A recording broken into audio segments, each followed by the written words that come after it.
Well, good evening, everyone, and hope it is a wonderful Thursday for you. But how could it not be? We're here on RPG Limit Break for another matchup of Highway to the Zemus-Zone.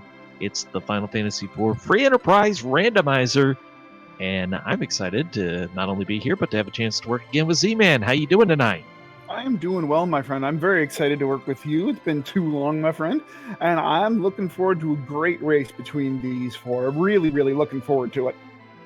And while we're thanking people, let's thank our behind-the-scenes people, Melee Wizard doing the tracking, and of course the restreaming done by the ever-wonderful Scala Kitty. Yes, absolutely. Thank you to both of them. So, let's get into our runners just for a minute. We have GreatWightHope, we have EizanTayama, we have dipwood, and we have TheFiz tonight. So, just real briefly go through their standings so far in this league. GreatWightHope has 1 point after one race. EizanTayama has 3 points after one race. Dipwood is in a really good position now. He has 10 points after 3 of his races, and Fiz has 1 point after his one race. So this is, Dipwood, if he gets a couple of points, he should be able to skate into that top 12 without a problem. Everybody else looking for as many points as they can get. Yeah, kind of interesting that 3 of our 4 runners only on their second race so far, with a couple second places represented by this field. Nobody with a first win yet, so automatically we're going to have a first-time winner tonight, whatever way it shakes out. I think Dipwood has a couple wins under his belt, though. For this series, it's Dipwood has 2 second places. A third and 2 seconds, if I tabulated things correctly. I have him at 2 firsts and a third. Interesting. Okay. Oh, I don't know. Maybe I misread. I was just doing that on the fly. Anyways. Anywho, we have gotten the go-ahead from the IRC room, so we're just waiting on Twitch to play at this point. So what do you think? Who do you think is going to be our partner to Porom here tonight?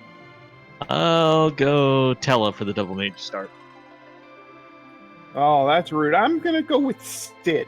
So they've got 1 physical and 1 melee. Or 1 melee and 1 mage.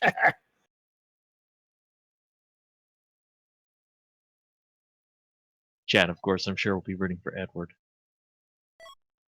But it'll be Kane, it looks like. Unless I'm getting that wrong, because it might be Cecil, actually. That is Dark Cecil, actually. Ooh, so this is an interesting partnership here. We got Dark Cecil, who, once you make the trek up to Ordeals, looks great, but as Dark Knight, he's not a real great melee character. So it got a bit of a tough start here for these guys. They'll handle the early game well, of course, but once you start getting to leveled up situations where bosses have more HP, more stats, whatnot, he doesn't have the equipment to keep up. He won't get things like magic defense or physical defense to really keep pace. So it puts a premium on if you're going to use Cecil to get Mount Ordeals done. However, until you actually have equipment for Paladin Cecil, that still doesn't do you a lot of good. No, not really. Ooh, we do have cabins here at the Baron Inn. And if you noticed the character at the Baron Inn, it was Edward. Oh, boy. Tower Key Start is interesting. We can't put it to use quite yet, but it opens up a routing choice that we don't normally see be runners' first options. Yeah, with that Tower Key, what that opens is the 2 key items through the underground Tower of Babel, because you get 1 key item at the top of Babel, and then 1 for defeating the super cannon by using the Tower Key. So that is probably going to be one of their first stops once they hit the underworld. Ooh, a cat claw find in the Barren Weeds. That's going to be awesome if and when we find Yang. So what we are looking at is treasures have been turned down since the qualifiers, and only T3. So you're still going to get good stuff from the treasures that you search for, just not necessarily the super high-end stuff, the adamant armor, the rivets, etc. I think like weapons for Cecil and Kane and the normal treasure chest, I think max out at Blizzard equipment. So like the Ice Brand and the Blizzard Spear. Equipment goes all the way up to the Dragoon level stuff, and you'll find some black belts and some sorcerer stuff.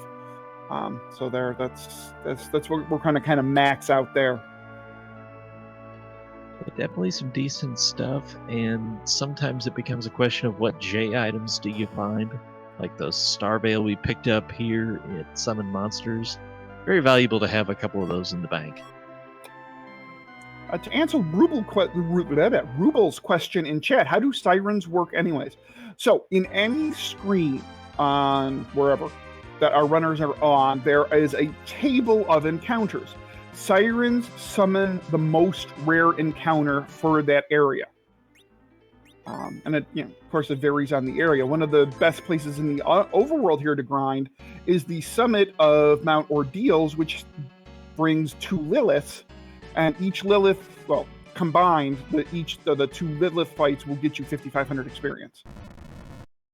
It's a good solid source of experience, and they happen to be a little on the weak side, so you can pile up experience really quickly.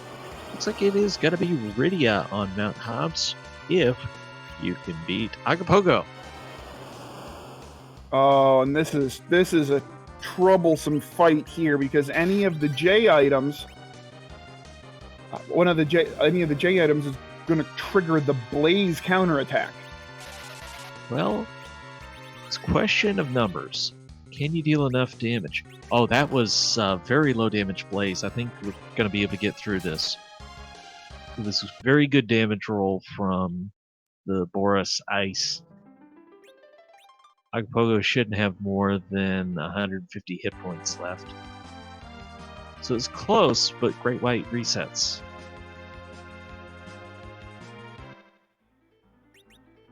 Fizz is going to encounter the same thing. Couple bosses you can check over here. Antlion Cave, of course, is the easiest boss that guards a key item. But typically, though, sometimes it's Golbez. So this is a really, really, really rough start for physical damage. Having Rydia at Mount Hobbs, Edward behind Baron, and starting with Dark Cecil and Porom. This is not a fun start for damage in any way, shape, or form. A little bit of chest checking, though, may have made the difference, because Great White found Archer Arrow and Samurai Arrows. That could be enough to get by Agapogo. It might be, but the thing is Rydia right now, before her transformation into adult Rydia, so as Kydia, unless you get an early Bahamut or Leviathan summon, level 1 cure, level 1 elemental spells, and the Chocobo summon, she's not a great damage dealer. Now, granted, she can absorb some damage, I suppose, but not a real great character as Kydia. Can take all the same equipment, though, so you can make a good archer. You can use whip if you find it. I agree, it definitely is a lot better off if you've got Bahamut or Leviathan. Unfortunately, with T3, you're just not that likely to find it. Samurai Bow pickup will help a lot, too. Alright, so let's see what we have here at the Antlion spot. It's a nice low HP spot. Rubicon, though, might be hitting pretty hard. Might hit hard, but with the Boreas and... Oh, there we go. One Boreas down. Perfect. Silly me, I did forget we had that. But yeah, that's plenty of damage in that spot. Rubicon's going to be vulnerable to ice as long as his cape is open. We have ourselves a hook. But is it a hook required seed? I was just going to say, our runners right now cannot be liking this in any way, shape, or form. This is not a party that you want to take down to the hook spot. Now, at least we haven't found sirens yet to grind. Oh, this this could be an interesting one. Well, let's play advocate on the other side, because there is one piece of good news that comes out of this. We then gain access to a character we do not have to do a boss fight for. Very true, and maybe it is somebody like Sid or Yang who can use that cat claw we found earlier. Or jackpot would be a Cecil or a Soya. So, Yeah, of course, exactly. it'll be Duplicate Edward. Oh, man. Wouldn't that be something? Worth mentioning that we don't see a lot of check of the shops because we're on the S2 flag, so the ones you have access to right now won't have a lot of great stuff. You could probably pick up life potions and should be able to get cure 2s, but things like cure 3s, the good J items, those you're going to want to look for in a gated shop, something that required an item to get to. So right now the only one we have access to is the Evelyn Cave shops. Which may actually have the sirens that our runners may desperately need. We shall see.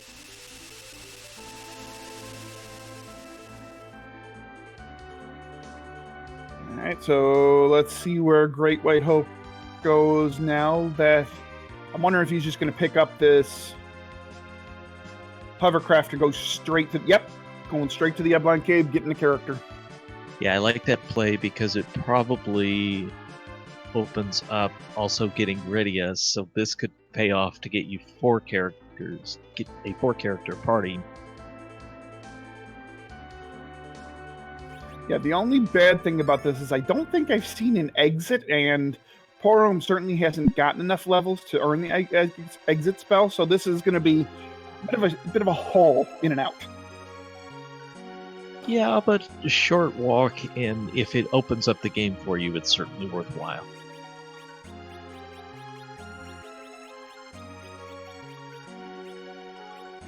Item shop check. Hourglass 3s are nothing to sneeze at here. This is a little brave from Dipwood, checking the treasure chests, because the Staleman fight would not go well. No, I don't see any way that he wins the Staleman fight at all, even if he has an Hourglass.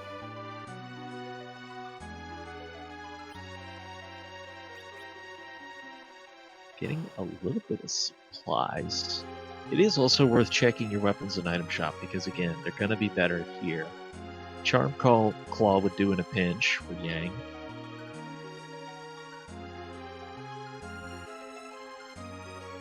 Let's see if Dipwood keeps checking chests, or just pulls a GreatWightHope and just starts rocketing through the cave.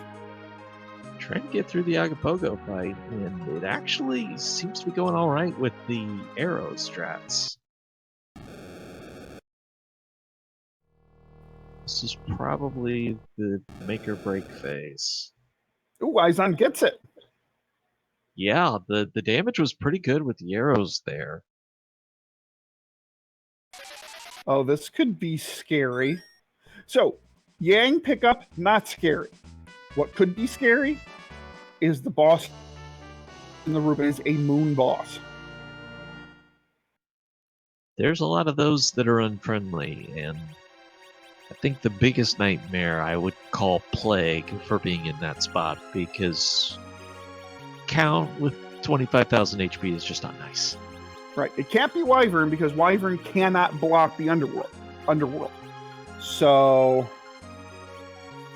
yeah, Plague would probably be the worst case scenario right there. Unless the Dragon Lunars actually do have access to the Magnet Key somewhere. Oh, a second Cat Claw find. So Yang is dual Cat Claw. So, in my opinion, Yang is kind of here to stay now for the rest of the game. That's an awesome set of weapons for Yang. Won't even have to pick up that Charm Claw that was for sale after all. But no, early Yang with dual Cat Claws feels pretty good. And if you're going back to deal with Agapogo to get Rydia, that's going to help a lot.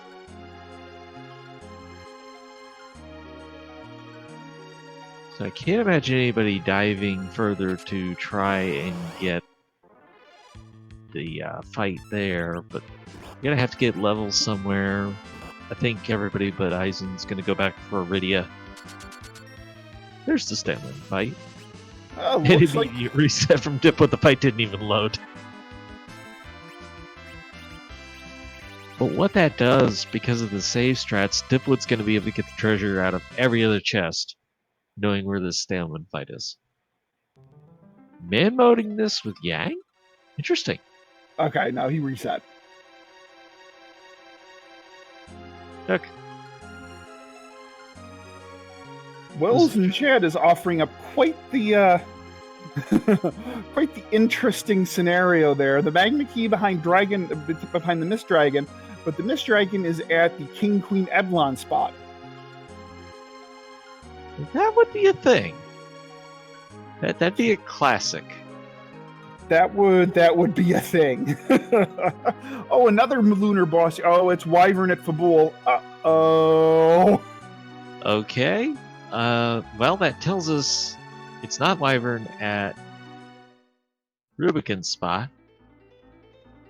It doesn't tell us whether or not that's the Magma Key, because the only requirement for Magma Key would be that we have a different path so far. Right, exactly. So basically right now at the Rubicon spot, we're down to Pale Dim, the G-Lunars, or the Plague. What a fun lineup that is. Doesn't that just sound like a bunch of people you want at your party? I mean, right now you're praying for Pale Dim.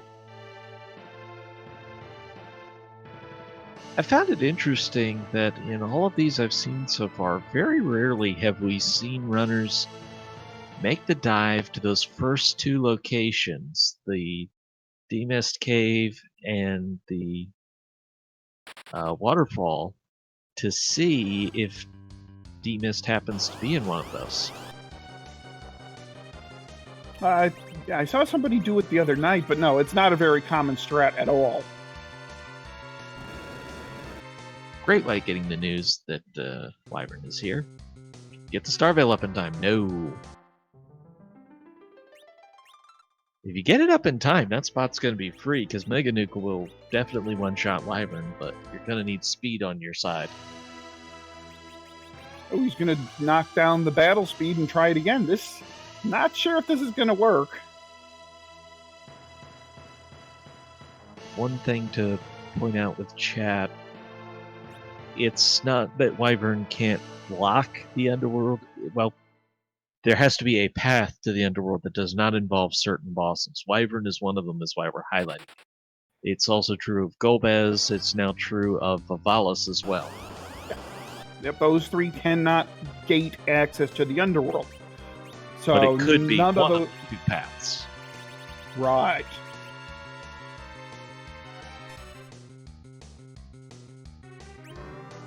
So we have the Fabul item we've not seen yet. We've not It seen worked. Baron in.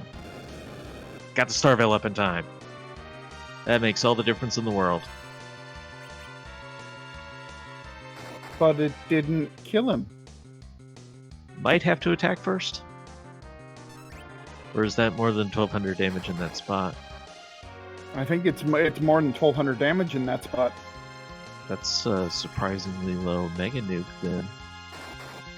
Well, that spot doesn't exactly have the great magic power, so it makes sense that it'd be a weaker Mega Nuke, but Mega Nuke is still Mega Nuke. Look at all these turns Yang is getting. You might be able to tough this out anyways. Got it. There it is. So if this is a Magma Key, this is a huge play for GreatWightHope.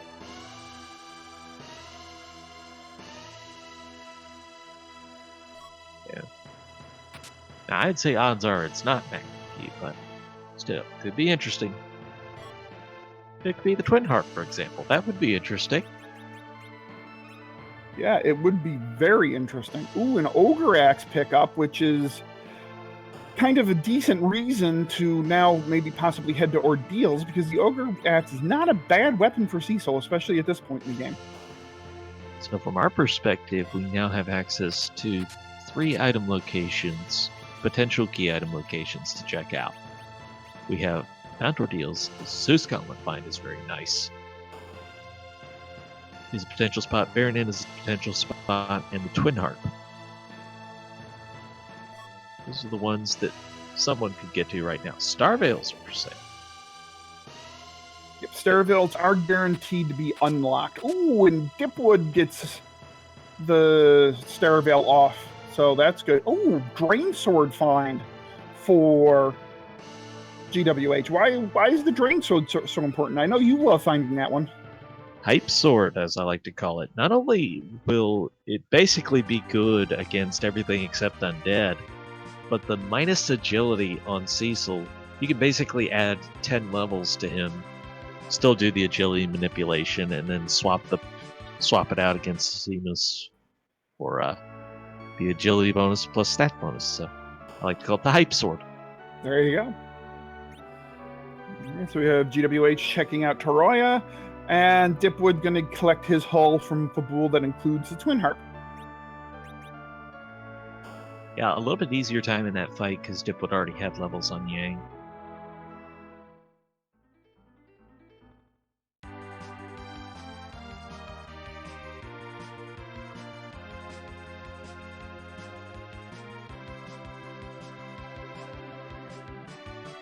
Right, so who makes the Twin Harp play? Who makes the Ordeal play?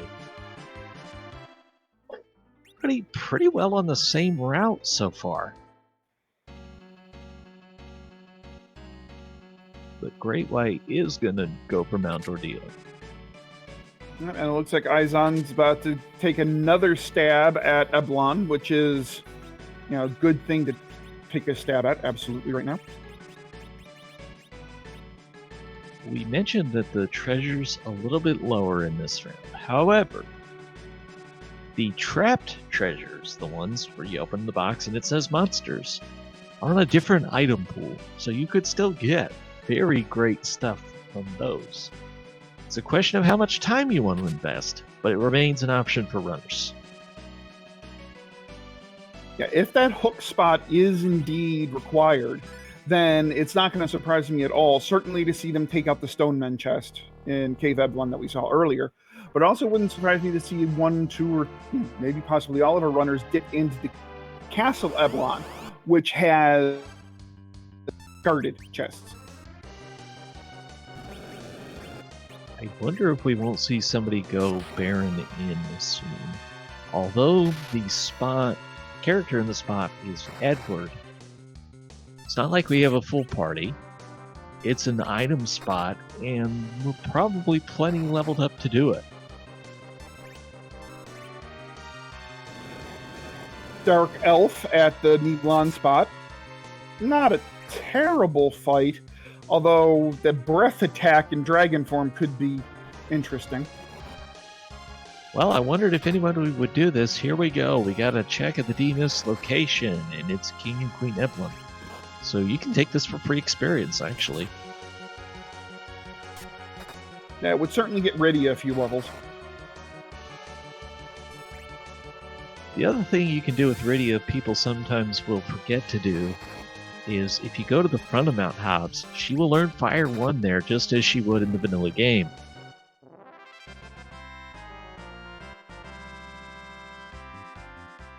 There we go. And boss 1 of the Ordeals trio done. Gets you Cure 2, which is a very good one to have for a white mage. Well, I don't know if we have cabins. There were some to be purchased in Baron, but I don't know if any of our runners had enough money to buy one. That can be tough. Oh, no.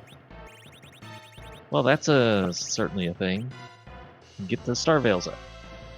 You won't kill either of these two characters because you have to have 2 alive. Right, so right now, Great White's hoping... Please don't kill Yang. Well, it won't, because Cecil's already gone down. So there's no question that these two characters are going to live through the Mist.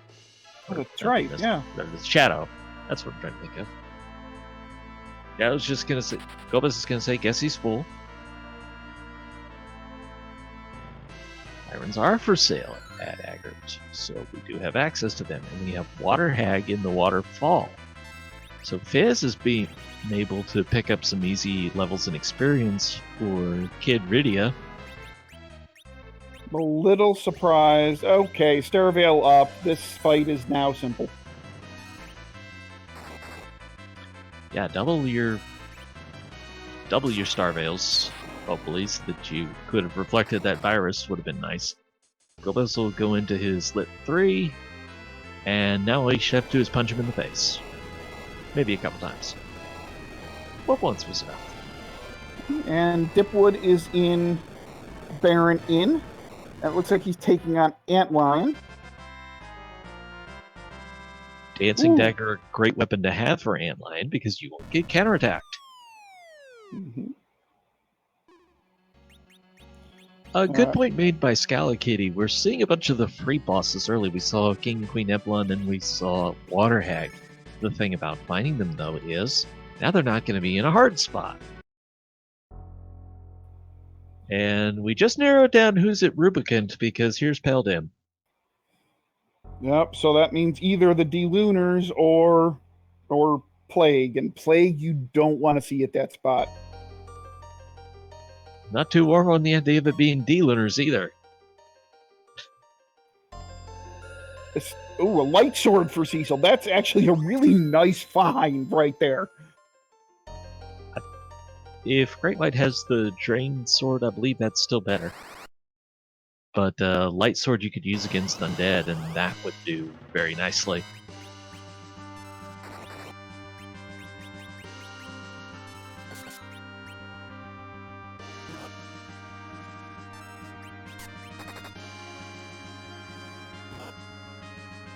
So it's Bygone here.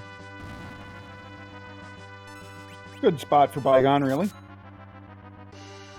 Yeah, the HP will get split with the arms, so not as much damage to do. And with three characters alive, even if the arms explode, we still know we're winning the fight.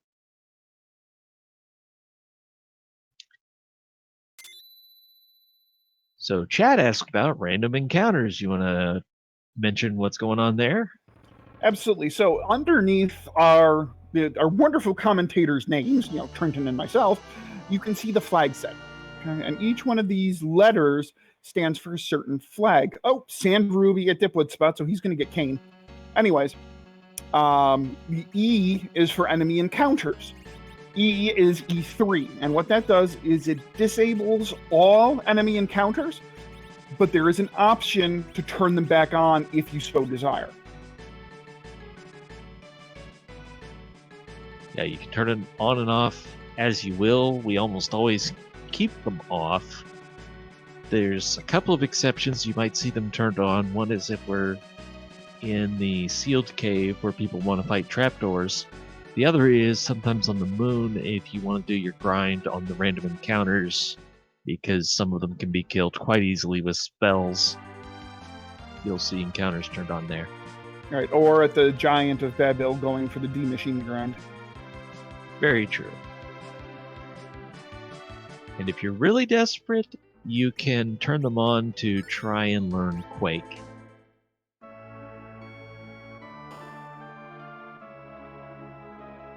Or Virus. Sometimes you need that extra damage spell to be able to get past spots, and that makes a difference. GreatWightHope looks like he's going to go get his Edward and Kane.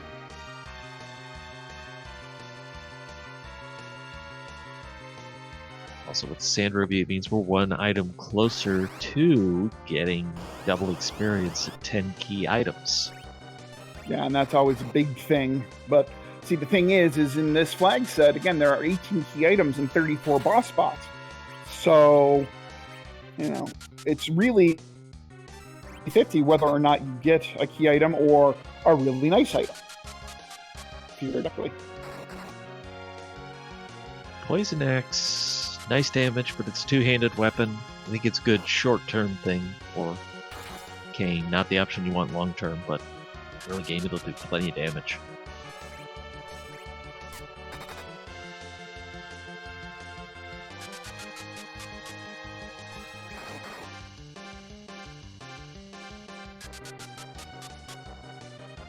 So the wall strats obviously make a big difference against Golbez. You just need to be fast enough to actually do it. Important thing to note is he will not kill himself with those reflected spells. You still have to punch him. Right. Fizz used a firebomb against Dark Elf. That's a very interesting choice. the firebomb will do damage based on your current health. So if you have 240 health in this case, it'll do a lot less than it would if you, say, kept that item around to late game when you had 4,000 HP. Yeah, right. Exactly.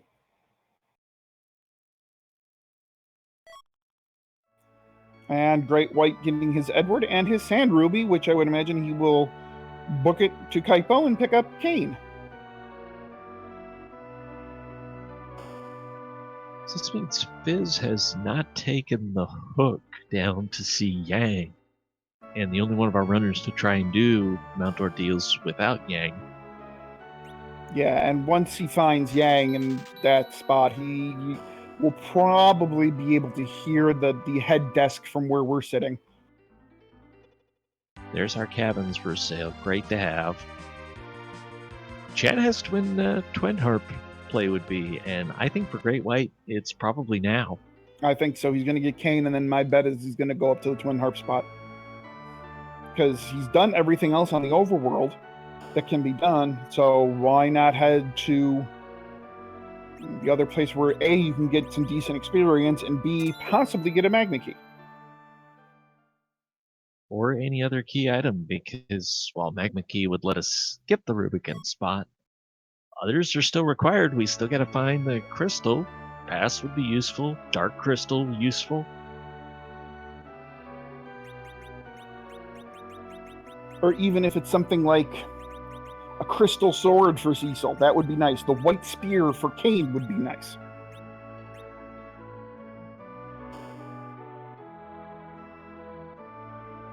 So Chad asks the question, is hate for Hook greater than the hate for Twin Harp? First of all, I don't think there is hate for the Twin Harp, but Hook Seed is... I don't quite know how to describe it. There's a certain sense of dread over the fact that you have to go this path. Particularly because if you get a nasty boss in there, they can be a real gatekeeper and really slow a seed down. But if you have the supplies and the tools to get by it, then it might take a little while, but it's not that bad. Yeah, agreed. I love seeing Twin Harp because it means some nice music, and if I'm interacting with my chat loves seeing or hearing the Twin Harp music. Whereas if it's a Hook Seed, I hate Hook required seeds because that boss can be something real bad. Yeah, I mean, our choices at this point are, we're pretty sure it's either D-Lunar or Plague. Well, which one do you want to fight with 25,000 HP with this party? The Light Sword Cecil will actually be pretty good in that fight, especially if we can Zerk him. Yeah, but the problem is, as soon as you attack the D-Lunars, they put up their double walls and start virusing everybody to death. Yeah. I might actually lean toward Plague and try the count manipulation, by killing somebody and then reviving somebody and trying to just whittle around that way. Just have Cecil, go nuts with his light sword and just have everybody else, have a rotating cast of deaths.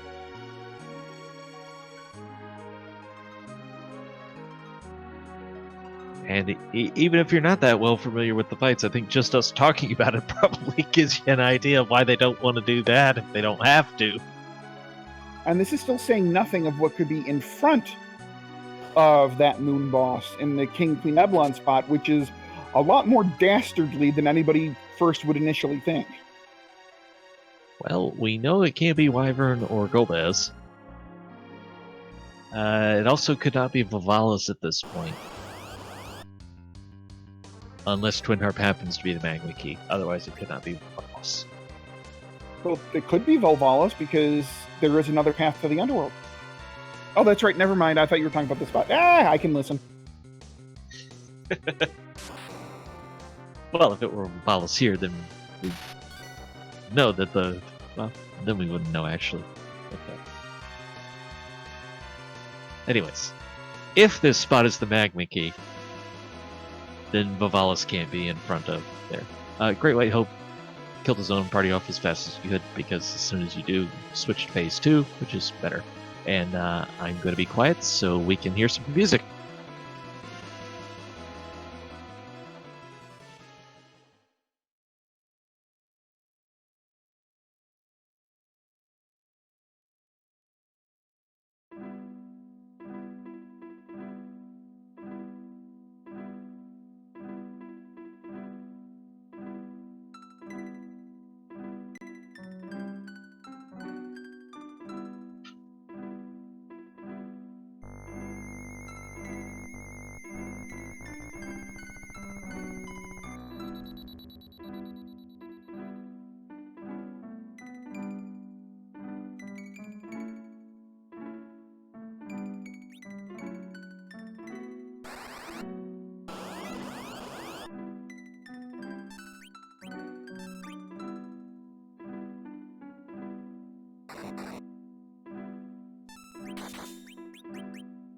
This fight turns out to be the elements. If you get that hit from Cecil before they change, it'd be real nice damage. Yeah, I have to say I really do enjoy that Shadows theme from Final Fantasy VI on this harp. I think it translates really well.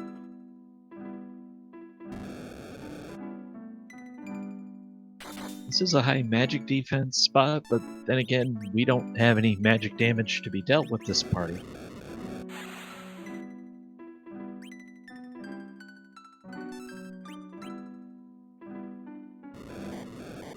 However, Fire 3 could be an issue.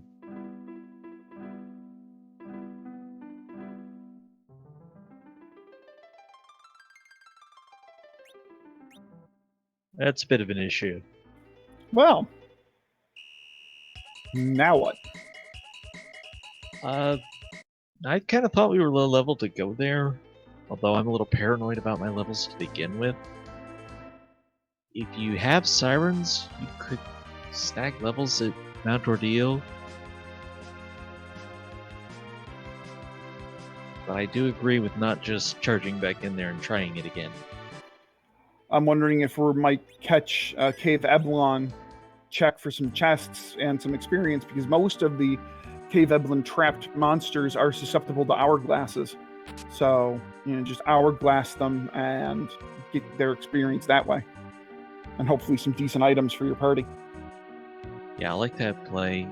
When any little thing could open this up, then it's important to do any little thing. You've still got Kane and Cecil pretty low leveled, I think, at this point. Yeah, level 9 for Cecil. Getting him 20 levels is going to be a dramatic difference. The big thing that we've found so far is a ninja hat and the Dragoon armor, which will take care of elemental damage. I think, 25% reduction?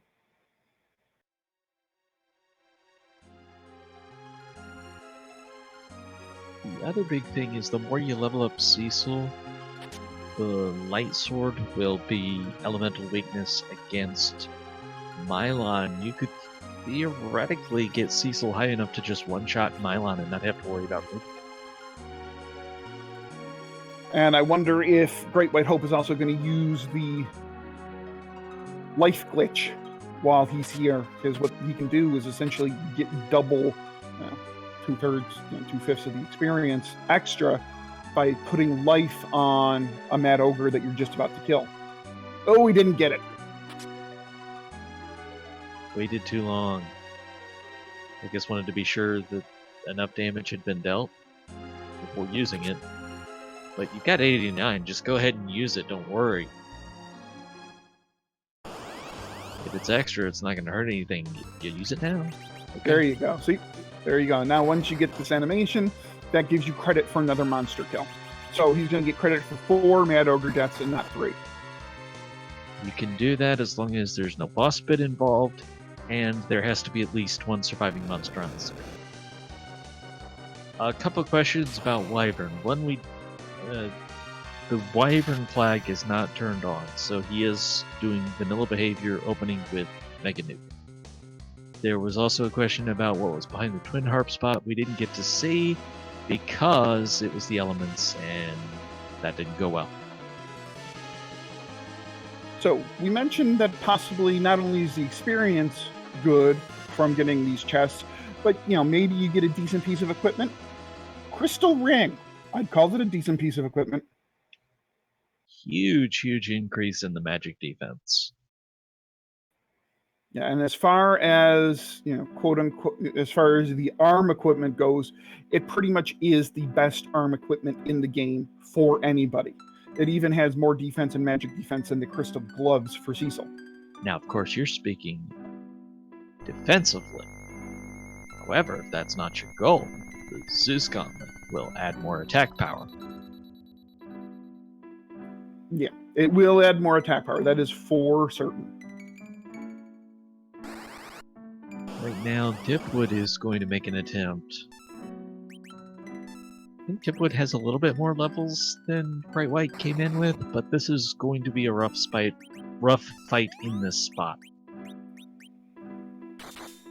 Yeah, his hope is either to skip over Rubicon in general or get past Rubicon as fast as he possibly can, because that's going to be the killer spot there in this elements fight. This is a level 1 Cecil now. Even with that light sword, you're level 1. That's a lot of stats you don't have to deal damage with.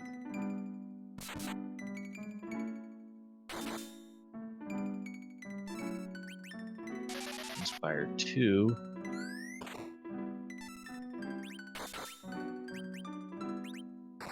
Ice Brand for GreatWightHope, not a bad option for Kane. You could switch that if you get into the Rubicon section, and it'll do fine damage. Though Dipwood got past Rubicon, that's a big difference. So as long as he fends off a wave, okay, I think he's got this now.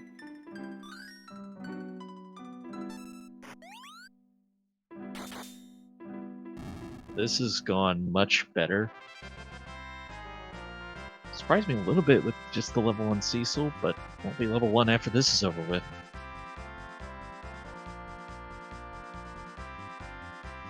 Just 16 levels is all. Nicely timed exit pickup, too. GreatWight also continuing to use the life potions to get more experience from these trapped treasures, so get the chance at much better equipment plus the better levels. And I think GreatWight will go from here right back to the spot where you can find this spoon for yourself. And all of a sudden, Edward becomes useful. We have an Artemis bow pickup. Well, I mean, that would be one way you could go. See, my thing is with the Artemis bow takes away from the magic stats, right? So putting it on Paro means Paro is not nearly as effective of a white mage as she could be. Putting it on Edward already has a high 5th, so putting it on Edward is going to make him that much faster and actually a halfway decent attacker. So I'd slap that thing on Eddie and just let Eddie go to town. Question in chat, would you double dip Zot? The only thing to get out of Zot would be T3 treasures, so I can't really imagine anyone doing that. This K3, you could go after the Flame Dog chest as an item spot, but otherwise, no, I can't imagine anyone going to Zot without the Earth Crystal.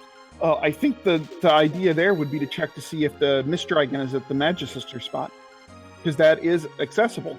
And if the Mist Dragon is at the Magicister spot, and then if the Mist Dragon is blocking the Magma Key, I suppose it could be worth it. But that's too specific of a circumstance, I think, for anybody to try it.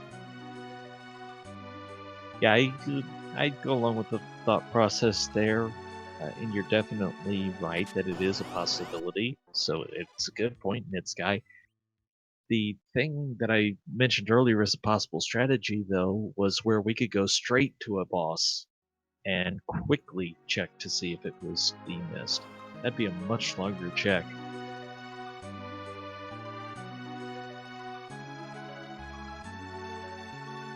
So we have GreatWightHope going back to Magnus to get his spoon. When checking the guarded chest in the Cave of Eblon. And I think GreatWight will now breeze through this fight with the additional levels and a little bit better equipment. It looks like we have Eizan dipping Eblon too, so he's going to get some nice wares out of the castle. I would say I found this a little bit disappointing for being the trapped treasure chests, but still anything that makes me better, I'm gonna take it. Yeah, a crystal ring and an Artemis bow is absolutely worth it in my opinion. Absolutely worth it. Alright, so what do we have here from the Staleman?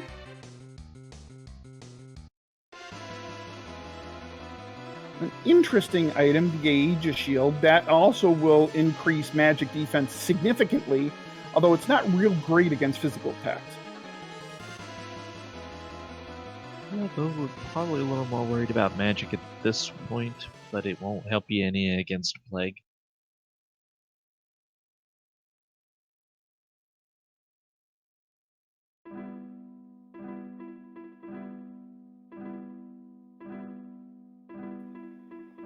All right, so I go ahead. just thought of something.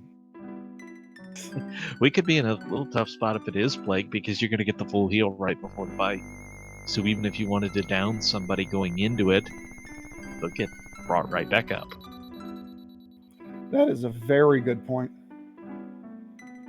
Tiara pickup for Dipwood in the Tower of Babil, which is really nice for Rydia. Tiara, great headpiece item. Ribbon's going to be the best, but Tiara, probably second place. Yeah, absolutely. And especially good for Rydia because it does increase the black magic stat. I forget if that's will or wisdom, but it does increase the black magic stat.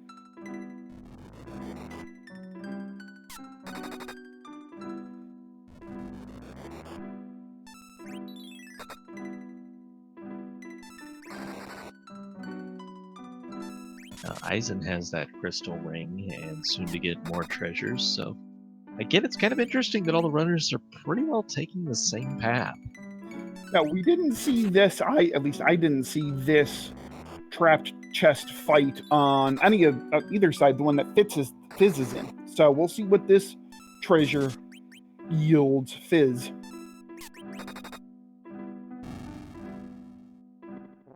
And then Dipwood has also found another one of the trapped treasure fights, and it makes a lot of sense that you would hunt this one out because it's a chance for a lot of experience.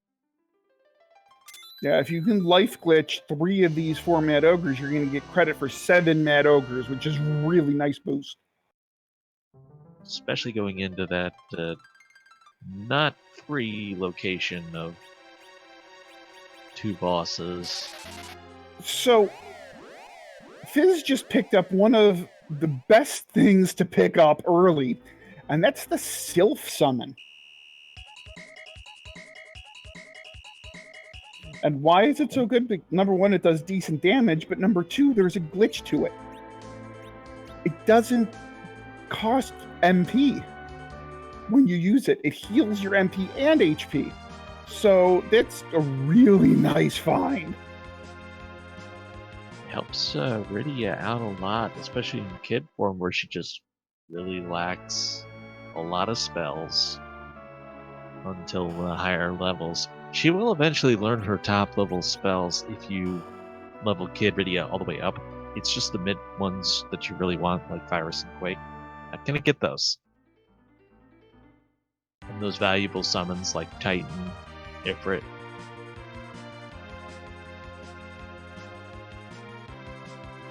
Dipwood also picking up some Dragoon gloves, which great defense and great magic defense there.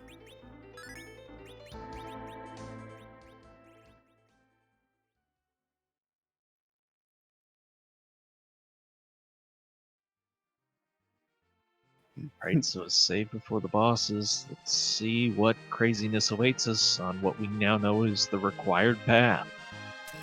Alright, so the big thing right now, what is the first boss? Because this could be an interesting... oh boy. I feel like the levels are good here, so... It's a double lunar, that means we've got both of them! We have Plague and the D-Lunars. Oh my god! Well, at least Plague is dealable in this first spot, because this first spot isn't terribly high HP.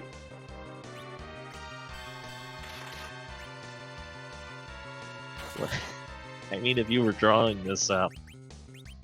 I dub a new term today. This is a Scala Kitty classic. Excuse me, Scala Kitty. This isn't a commentary curse. This is your seed, Scala Kitty. This is all you. I dub it a Scala Kitty classic. I want that to catch on.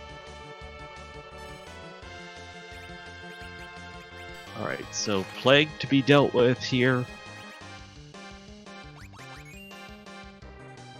Using the death manipulation. If anyone does not have count on Plague is going to recast it. So Dipwood is taking the strategy of dropping people and then using life on them to get them back up, thus resetting the count on the whole party.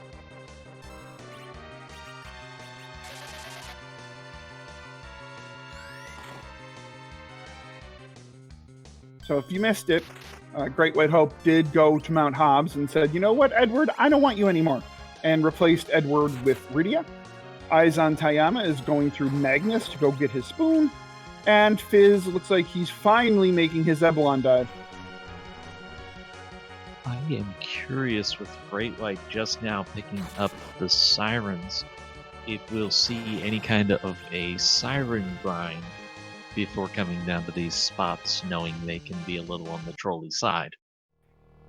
In my opinion, I absolutely would grind. I might even go so crazy as to grind Rydia up to Quake. Because if it is the D-Lunars, then basically Rydia can carry you in that fight just by quaking the D-Lunars to death. I don't have to do it at Mount Ordeals. You could actually do it out here, and I think you get some kind of butterfly fight.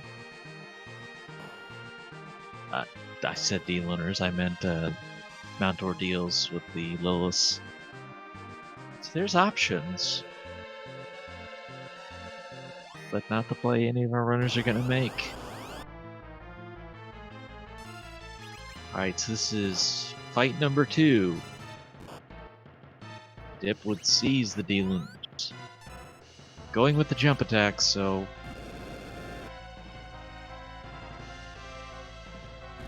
I would actually have loved the idea of parrying around to Cecil, not even Cecil, to Porum, and then casting Berserk on Cecil. Yeah, then let you're that still... Berserk Light Sword be the first hit. Yeah, that's true, but then you run the risk of being, absolutely virus slaughtered. Well, you're attacking anyways, so you're still setting up that script. That's true. We do have Sirens. Sirens were in the Agart shop.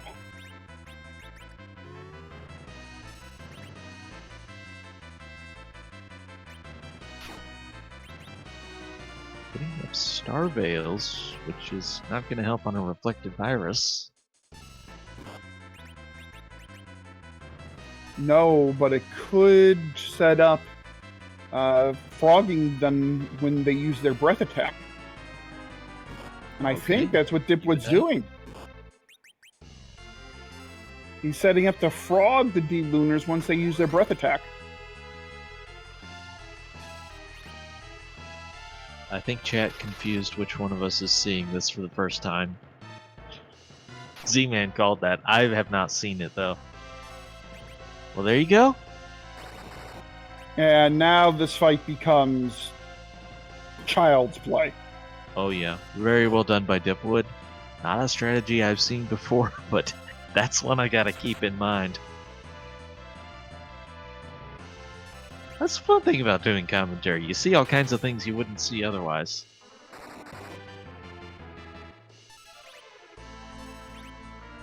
Chat, any other frog emotes handy? Please, they're well deserved right now. Meanwhile, Silph doing some work for Eizan in the element spot. And GreatWightHope going to take on some Mad Ogres. This has just replaced Edward with Yang, and probably is wondering, why didn't I come here sooner? That's what I would be like. I'm like, why did I wait?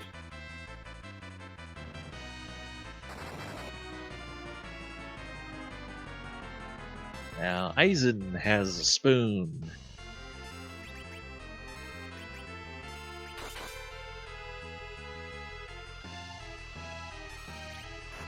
But does he have a spoony bard? I think that's already been replaced. Oh, well, there goes that joke.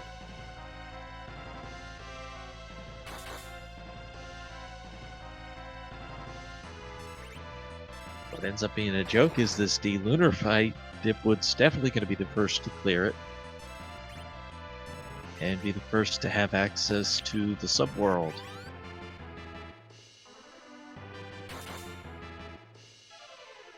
Yeah, but getting access to the underworld at 55 minutes, so basically an hour. Can't feel comfortable in that position. I know I wouldn't. That's for sure.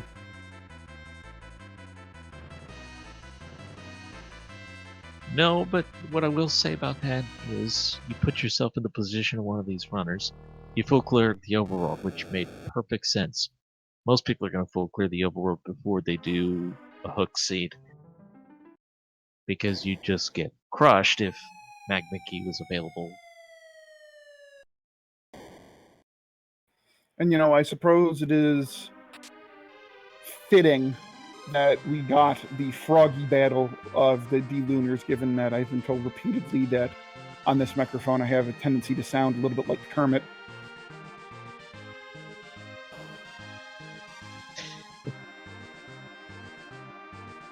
Hi-ho, friends. So, what we have not found as of yet is our access to the final boss, which is either going to be the pass or the darkness crystal. And we have to have the crystal to be able to defeat the boss. With the sirens, we absolutely have the means to get enough firepower to kill the boss. Yeah, exactly. Thing is where are they going to be? Now, obviously, the darkness crystal has to be somewhere, either on the underworld or the overworld, because you need access to the moon. But that crystal could be on the moon, or could be on the underworld or overworld, but guarded by something on the moon. So it could be nasty. We'll see what the chain winds up being. Dipwood right now going into the land of the summon monsters. So interesting that usually we come here via the Magma Key, which leads often to being at a little bit lower level, where some of the things we would fight be a bit tough, to say the least, particularly these spots at Dwarf Castle. However, coming via the hook, runners are higher level than normal. They might be ready to take on that fight without any kind of leveling. The other thing is, just because you have the sirens doesn't mean the levels are free. If you have the coffins, they are, as the rat tail is not random enough. It is our summon monsters item, however. If you have coffins, you're going to be able to get levels for free. Otherwise, you still gotta earn it through the fight.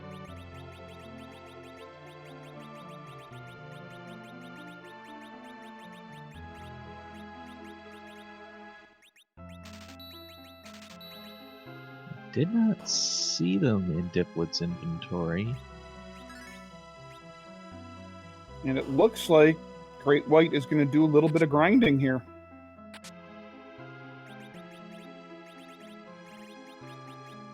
Well, sirens and life glitch, it won't take you long to get whatever you think you need.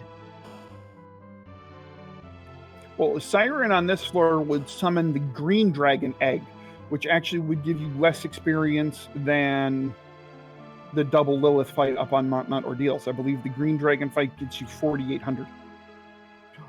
Uh-oh, Miss Dragon. And that is the Leviathan spot. So that tells us there's that it's not a good idea to take on that fight with 1 HP. No. That aside, that is 3 possible item locations unlocked by those fights. Yep. And the one fight, the Dark Imp fight, is relatively free. They are susceptible to hourglasses. They are susceptible to coffins. So that is a pretty free fight if you can withstand what's going to be some heavy attacks. At least 3 heavy attacks. Yeah, but that is the Sura's location, so that speed, that HP.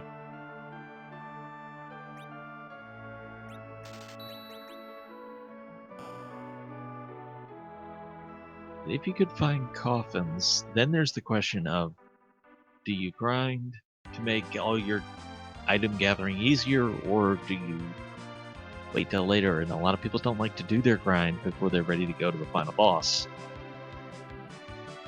Personally, I would do a little bit of grinding to get ready for what is in front of me, which is possibly a Mist Dragon fight to unlock something at the Leviathan spot. To take care of the 2 key items in the tower relatively easily. But that's me. I would, like I said, at this point, given that I have access to the eggs, I would certainly grind Rydia to Quake, even though that's like level 30 something. I would certainly grind Rydia to Quake at this point. Well, the only trouble with that idea is you have to have enough ability to actually kill the dragons, which it's only 1,800 hit points, but I'm not sure the Ice Brand is going to do enough damage.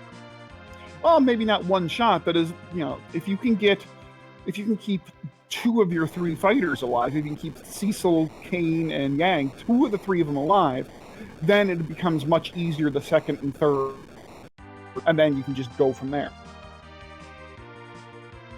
Once you get the first couple down, you'll gain enough levels that the rest become easier, but getting that start, you'd much rather have a Goblin. Which is the point I think would be.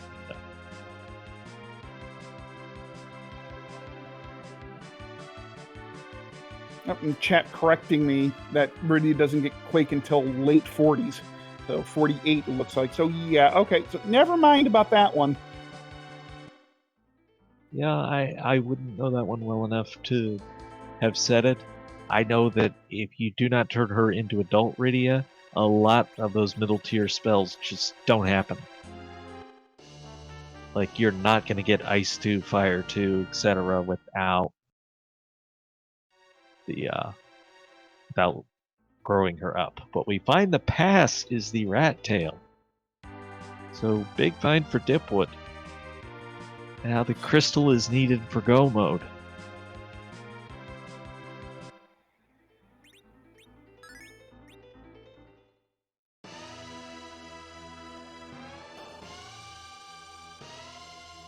All right, so he's going to go now talk to Sheila to see if Sheila might possibly be holding the crystal, as she seems to have very often that crystal in her possession. It's an interesting play. This move ended up netting 2 item locations, so anytime you do that, you can justify the time play. It's the Life Staff, which is going to be good for healing magic. Yeah, well, it's not exactly what Dipwood wanted to find. It is the best staff for white mages in the game. It does increase their white magic stat by 15. So that really makes a difference, especially in the higher levels when it comes to Cure 3 and Cure 4. That really makes a big difference. So that's good for Porom here. Oh, and we have Fizz into the D-Lunar fight.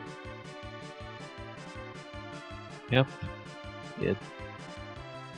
What do you do at this point? He's not using the Star Veils, so might not be familiar with the frog strats. I certainly wouldn't blame anybody for not knowing something I didn't know before tonight. One of those many little subtleties. You just have to watch a lot of the good runners to pick up some of these things.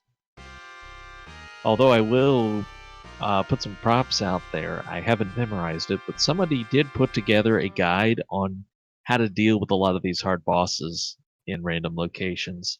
So that's a new resource that is available on the Discord. Anytime you have questions about these fights, that's a great place to go. GreatWightHope again making a run at Plague here. And Eizan at Plague for the first time.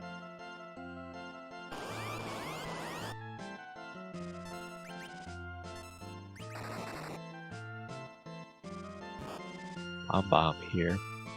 The other good news, though, is we've taken a lot of the difficult bosses out of the running already. Gomez is gone. Wyvern is gone. As long as you're reasonably level for wherever you're going, the bosses shouldn't be too bad from here till the final boss. So this is interesting. And we did get a froggy. One frog. Okay, that'll work. Try and kill the other one first.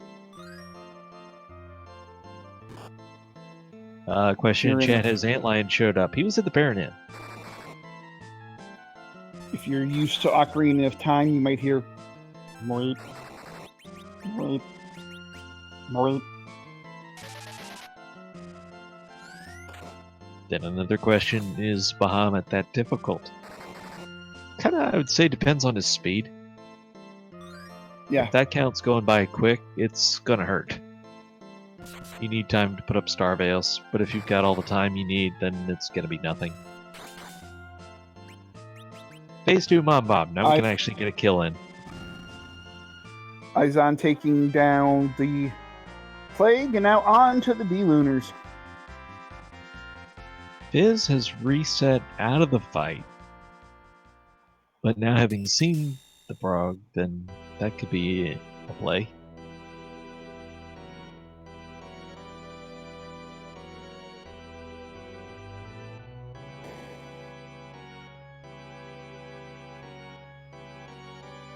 Ooh. We've got a ninja. And a tough choice to make. But I would say let Kane go, personally. I would probably agree with you and let Kane go, because you have good equipment for Cecil, and you can't let Yang go because of the double cat claws.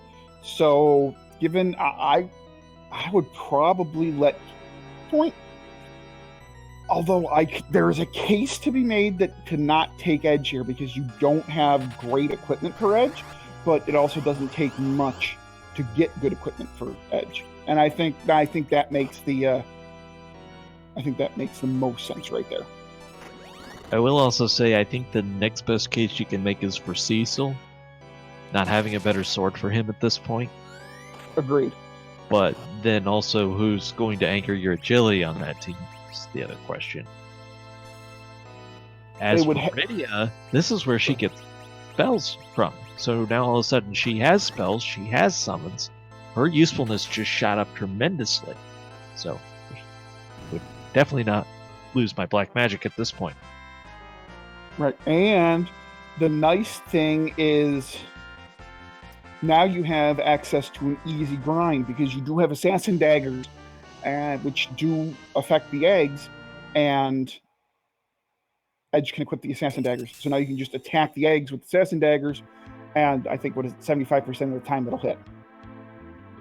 Well, excellent chat, bringing up a good point that you need Cecil for the quick kill script, which is still possible under the no free lunch 1 flag. No free lunch 2, you have to do it the long way. That's a consideration, but it's also the Golbez spot, so it's pretty low HP. And right now we have 4 frogs on the screen. Ribbit, ribbit. Moip. Moip.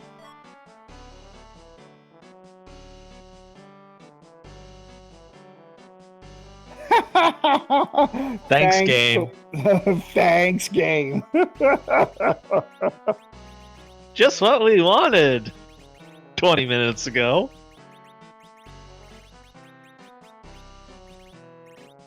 So the Magma Key provides us with no value other than moving closer to 10 items.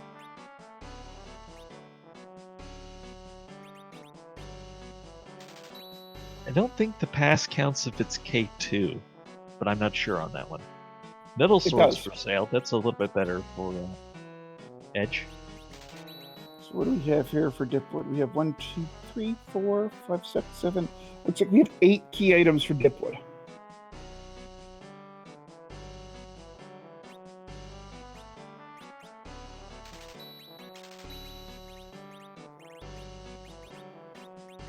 There we go. Yang taking out Poor Elm, so now Great White Hope should be able to take down this plague.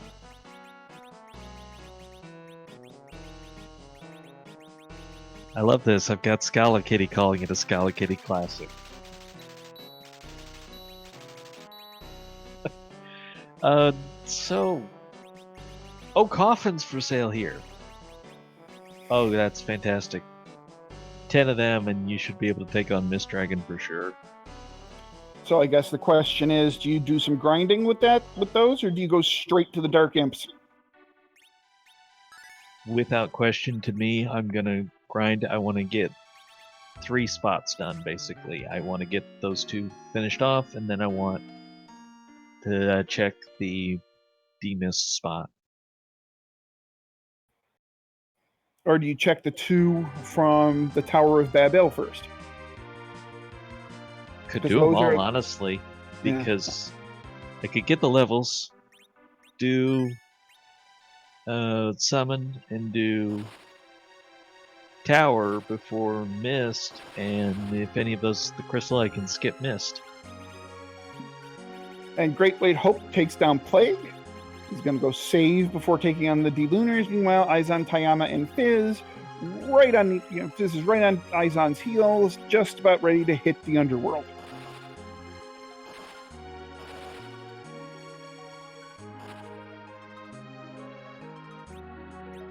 Dipwood is clearly going for the imps, and I guess gonna take on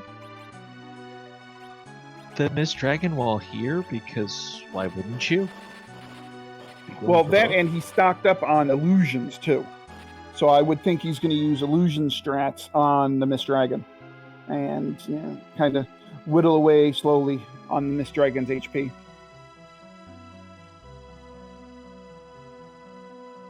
It's fair enough, but you're also talking about a slower fight than if you got the levels first. That's my thought process. I don't only want to do these fights, I want to do them as quickly as I can. Longswords are for sale, so yet again an upgraded attack for edge.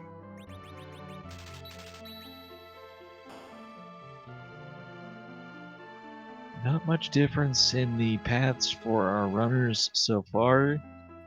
Dipwood has always just been a few steps ahead of everyone. And so far, Dipwood is also the only one to turn in the rat tail, which netted the pass.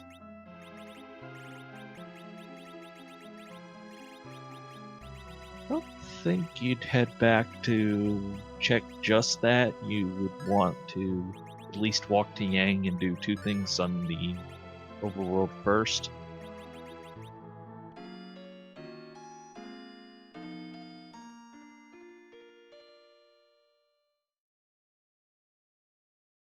Now, Great White is going into the D-Lunar fight with a lot more levels than anyone else has had. Yeah, so many levels that Rydia has virus. That's a fair bit of levels. I think that takes at least 30s. All right, here comes Could be wrong though, the HP doesn't look like 30s. Maybe mid-20s. But also keeps healing with Cecil, who should, if you still got that light sword, should be doing very impressive damage here. Although if you're just using jump, that won't trigger the wall script, and certainly whacking with the light sword would, which might one-shot him. And Dipwood deciding not to use an hourglass there and gets absolutely hammered by those dark imps. They've got Asura stats here. They are not trivial. The HP splits between them. I don't think the strength does.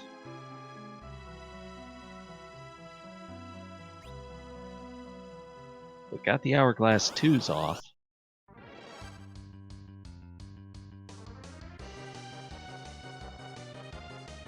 And also still with Kid Rydia, so whereas Dipwood has Titan to use for Quake here. There we go. Dipwood using the hourglass.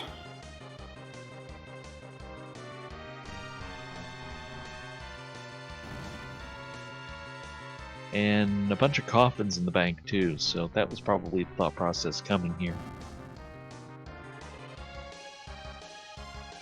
Oh no, it was a coffin, not a... Oh, I thought he meant you do his hourglass.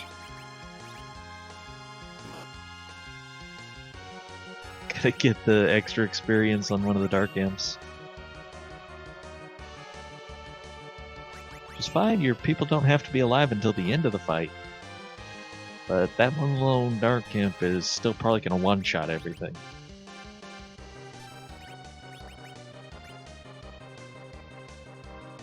Alright, so let's see, will this coffin get off before anybody else dies? Pretty linear path for everyone. It's taking Great White a little bit longer to get through this. Still grinding levels. Yeah, I'm thinking Great White doesn't know the frog trick. The pan was behind the Dark Imps. Now we have another potential option. Exit, though, just feels bad. If I'm coming to this spot, I want to be able to kill both of them. That would have been my thought process. Yeah, definitely. I think he's getting a little distracted here, maybe. Although these are 2 free key item checks. Well, one immediate, because the item the Silphs give you does count as a key item spot in K2 or higher. Of course, it opens the other one for Yang's wife, but you'd have to go back to the overworld, and I don't think you can make that play by itself right now. I think you have to finish the Mist Dragon off first.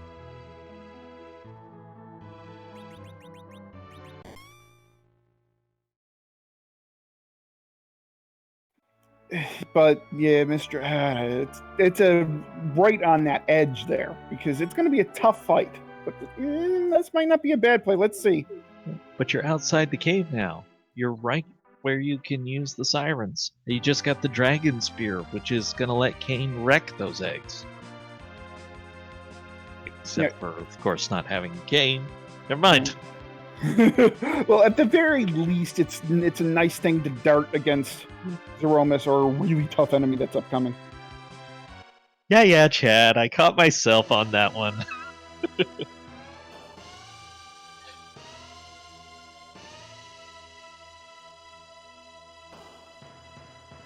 Alright, so dipwood is gonna just check the pan turn in. Although, would this be for 10 if the pass doesn't count?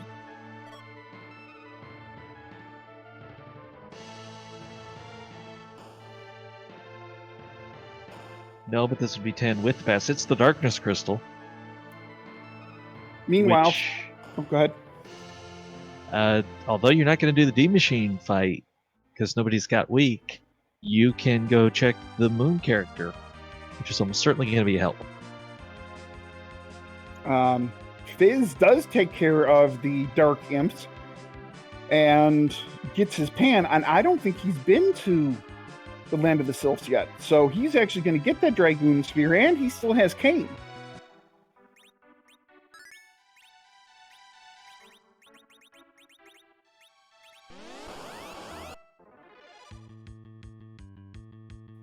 Dipwood now is in position to go against the eggs. Should have some coffins. I don't know you have a ton of them here, but any coffins will do. I know that this is a time-consuming process, but I would have checked the Moon before grinding here, because if it's Porom, or if it's Palom, or if it's Rosa, both of those are upgrades over the white and black mages you have here, or if it's Fusoya, that's still an upgrade. So I probably would have checked the Moon first before coming here, and then come back down to grind. Yeah, it might waste a little time, but if Rosa or Palom are up there, that's a big upgrade over what you have right now. Yeah, I would also take Visoya for Rydia. And actually, another strong consideration would be Sid over Cecil. Because we don't have the big weapon to justify Cecil. With Sid, we can manipulate agility a lot easier, plus he gets a ton of HP. And if it was Fusoya up there, there's a case for Fusoya over Cecil. But in my opinion, I like the light sword. I think that's enough to take to Z, but that's my opinion. Fair enough. You're not alone in it either. The And Beast fight going on for Fizz. GreatWightHope now taking on a very angry set of D-Lunars. I think this is the third try against this fight. Oh, only 800 damage out of Cecil's unfortunate.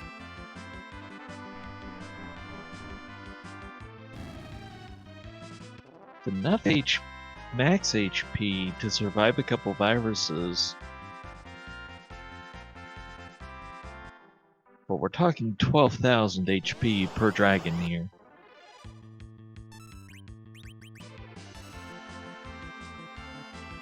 Nice thing is that Porum does have Cure 3, but... Oh, alright, that's a big help there. One dragon down does a lot. Uh-oh.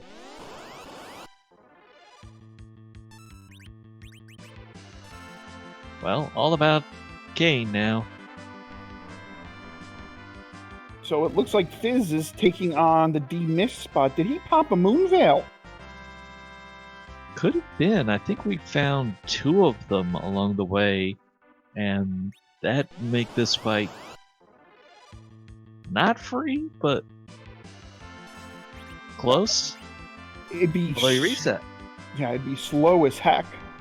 Oh, I missed it. Oh, okay, so Eizan... Never mind. Eizan is now going to the Dwarf Castle. He's going to pick up an Edge and a Magma Key.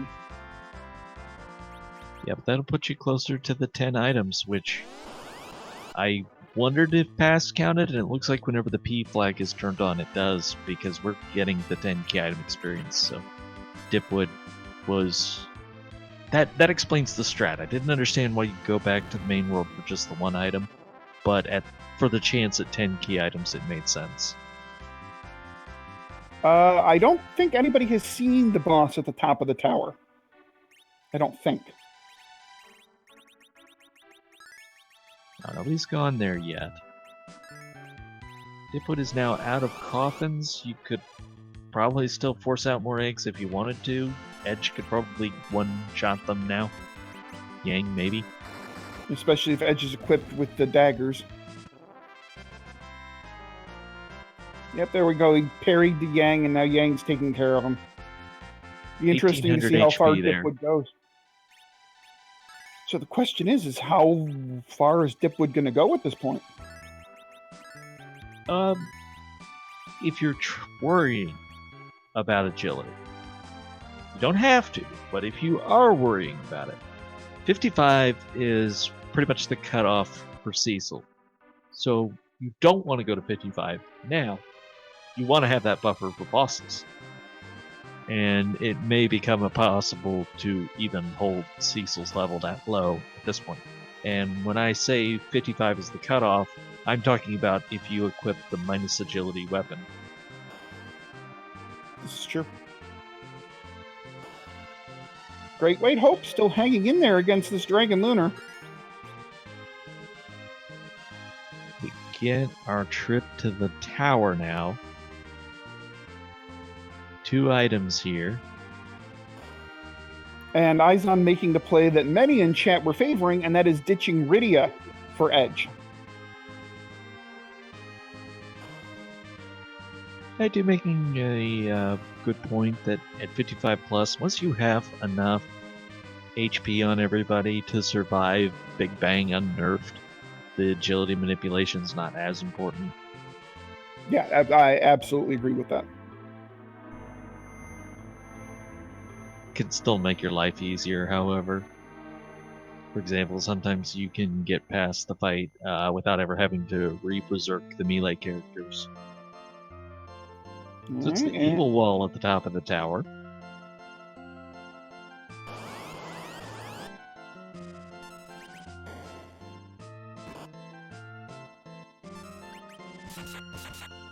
Who knew walls could dance? And GreatWight taking down the D-Lunars finally. Yay! That's worthy of some hype. So it's not all bad news for Great White, because coming out of here with a lot higher levels than anybody else had, Great White's going to be in a position to do things other players weren't coming out of here. And could still make a routing choice that pays off of going to the tower first. This is true. Or taking on that Mist Dragon earlier than our others. I think having the levels in the bank, I would really like to see the play of going to Dwarf first, because there is a reluctance of other runners to do that. Plus you have Rydia, so you know you're getting those spells unlocked. I think I would really like to see that, and then really like to see the tower play as kind of my comeback strats. Yeah, I would agree. Doing an early tower for Great White would be a good thing. I mean, even just landing and going straight to the tower would be an understandable play. Oh, but I missed the item. Power robe. Nice robe for Yang. Do we call it robe? Gi? I don't know what we call it. I call it the power robe. Power sash. Reset, though. We saw the... I know we didn't see the cannon room. He's not taking the power robe. That's an interesting play. You know what? It's the levels. Didn't want the experience from the boss fight that didn't count. I don't. I think that's the move there. The save point does put you back to this, but just reloading the game takes so long, I don't think you save time if it went right the first time. We have a bit donation, so thank you for that so much, SSB. It's got the kill on Mom Bomb. Yeah. Given what the power robe does, I can't... Ooh, that's an interesting call there. The power robe gives 15 strength, which is huge against Aromas. I would take that and run. The only way that reset makes sense to me is if you didn't want the experience from a boss that didn't count. Interesting. No, go ahead. I just want to say, on the other hand, sometimes you're in the moment, you're thinking, okay, it's a shorter walk if I reset. Certainly you didn't plan on the double reset. Fizz drops Edge.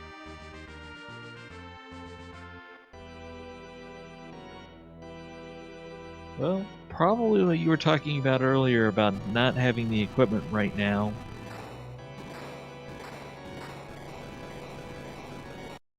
Though I still think you'd see more damage out of Edge with the short swords than you're going to see out of Cecil with the light sword.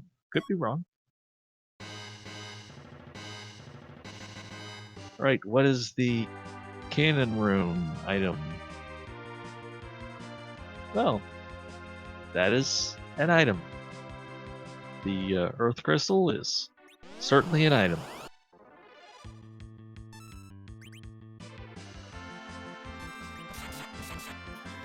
Okay, now ditching that power robe really makes no sense if he's just going to grind some more.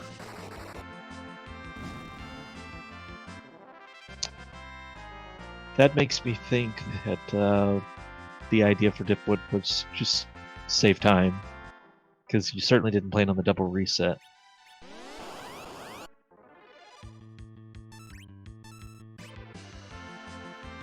So at this point, we have all the spots on the moon, including Bahamut, lunar bosses. We've seen the tower key. We've not seen the sealed cave because we don't have access to it. The Earth Crystal gives us access to another spot, and I believe it will be the Earth Crystal as our last location before going to the moon. And the Dragon Mist spot, because nobody's finished that spot yet. Good point. So that's And- actually two go ahead. spots because it's both Leviathan and the Nis. So really, the trolliest thing left right now in this sea, as far as locations, it could be that one of the lunar bosses holds the Luca key crystal is behind the Luca key, because that is really the only quote-unquote fetch quest thing we've got left. Or Baron Key. Oh, I forgot about that. I always forget about that Baron key. Right, so now Fizz has the Darkness Crystal. And doing the quote-unquote right thing and keeping the power robes.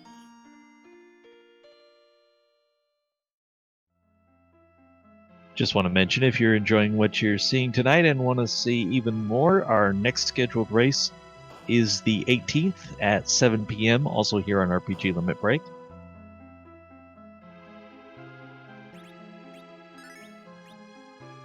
I'd say it's a hype lineup, but really they all are at this point. Yeah, there's none of these matches are, quote-unquote bad matches. No, everybody got here by earning it, including Yeah. my co-commentator who got into this round. Yeah. Not going to advance, but I made it and I'm happy.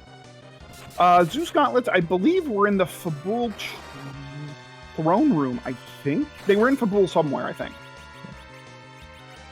Okay, so we got the D-Mist hitting hard, but when Cecil can absorb 3 of those, not so bad. I don't think Radia's high enough level for Nuke, though. No, she learns Nuke awfully late. Well, Fizz hasn't finished Wyvern yet. I did not realize. So Fizz is going to pick up his Sand Ruby. That's going to feel pretty good, though, because how often are you going to eat a Mega Nuke? And Cecil is still standing. I 52, I think, is for Porom. I think 55 is for Rydia, as far as Nuke goes. I think. I think Wells is correct that it's 50 when it's J1, and I think it's 55 if it's J2. Oh, okay. There we go. That's where I got the 55 from. Okay, well, at least I wasn't completely wrong by saying 55. Eizan picks up the Earth Crystal. All right, so... How long does somebody takes that bait? If they do. Because that is also 2 characters, so very high chance of somebody who you might choose to replace. If you are going to make replacements, you're probably going to get one there. We've not seen the duplicate character. It looks like Eizan's taking the bait straight away. He's going straight up the tower.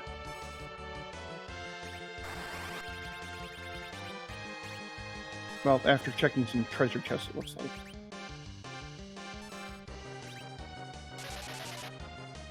You can get to a lot here.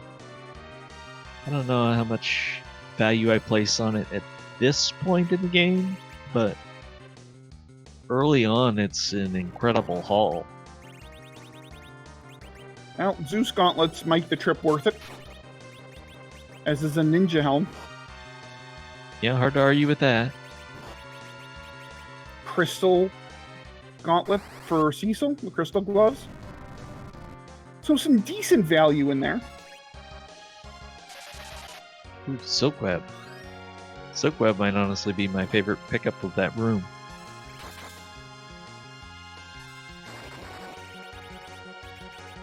All right, so let's see who we have here at the moon.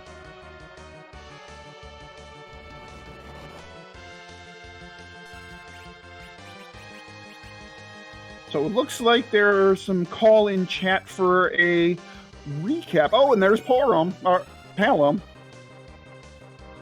Looks like chat is calling for a little bit of a recap. Would you like to do that, Trenton, or do you want me to? Well, I didn't write down the items particularly. I could give just sort of a story of the seed, but if you wrote down specifically where we saw things, then go ahead.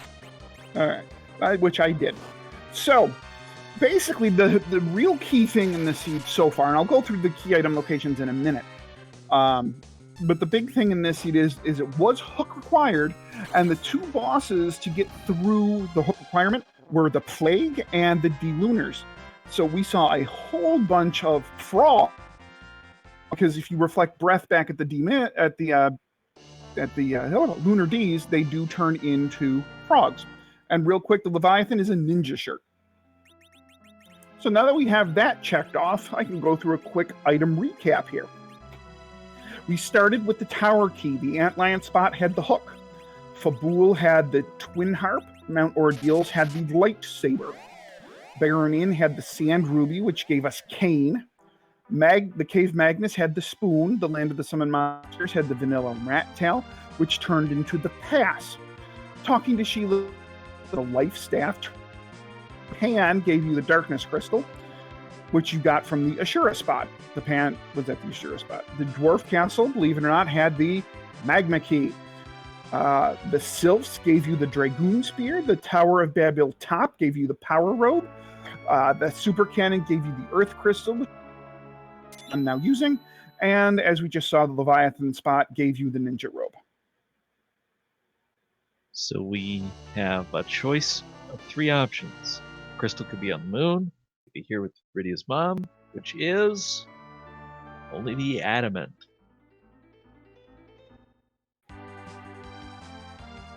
And the final option is the Earth Crystal item. So right now, Fiz and Eizan are covering the possibilities. Dipwood will not be far behind that, however. And really, Dipwood has been ahead most of this race, covering the new territory. Everybody else has pretty much ended up doing the same things, not necessarily that you had to, but considering it was only the Hook seed, that Hook was your only access to the subworld, full clearing the overworld was just going to take you to the same place. Fiz finding the other incredibly free fight here with the guards, given that they are susceptible to Hourglass and Coffins. Oh, and Zot full of value here for Eizan with Palom and Fusoya. Fusoya has the great advantage of basically coming ready out of the box. Level 50. This is F2 flag, so you gain spells by defeating bosses, and we've defeated a lot of bosses. Gonna dismiss Palom. I can't necessarily disagree there. On this lineup, boy, Cecil actually looks pretty tempting to be the one. Yeah, he does. Oh, and there's the crystal. Fiz has the crystal at the Bahamut spot. What a find. And it would have been so easy to overlook that spot and do the biggest concentration first. But it was the Darkness Crystal, the Bahamut Cave. You had to get the hook in this seed. You had to get the Darkness Crystal, take the Darkness Crystal to Bahamut. And now, does Fiz have enough levels to go to Bahamut, or is this just to go from the pass? No, this is a grind now, I think, for Fiz, because I don't think he's done his grind yet, because he did pick up Palom. So this is a big choice for Dipwood. If he does Bahamut first, Dipwood is probably in the lead here, and he is going to do Bahamut first. Dipwood is literally going to have the option of walking to the final boss from here. I would still be quicker to do the pass, I think. Because we timed it in the last race, it takes 3 minutes to walk down. I don't think it takes 3 minutes to crystal down and then hop onto the airship to get to Toroya for the pass. Well, you get the double cutscene, because you get it going back to Earth, and then you get it coming via the pass. However, especially if there's even a remote chance of doing the fight a second time, so much faster to do it from the pass reset. Now, did you keep the Drain Sword, by the way? Ooh, Eizan picking up the Excalibur from the Tower of Zot. That'd be very helpful for Cecil. just no competition in how much more damage that is.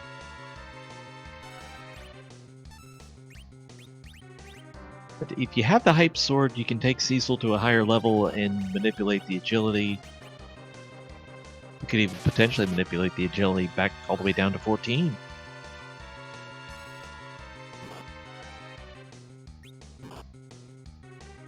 So Fizz is on his grind, and it looks like these guards are going to have to go down kind of the old-fashioned way. Question in chat. Under this settings, Legend plus Adamant is always going to give you Excalibur unless you are doing one of the variation flags, which allows you to forge the crystal instead. Otherwise, it's going to be Excalibur. That was a bonus Excalibur that we picked up out of the item pool.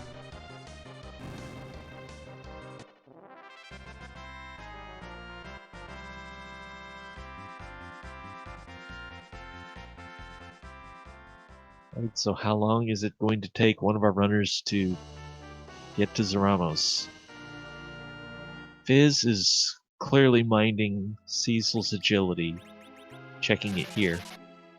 It's 1 agility point every 2 levels, so if you're trying to hit the 28 number, it's going to be cut off at, I think it's 45, 46. 45. 45 is the highest level you can go to while keeping a 28 agility. Okay. So yeah, now we're going to see Cecil go down. If you have either Dwarf Axe or Drain Sword, you can go higher. You can also go higher with the Cursed Ring.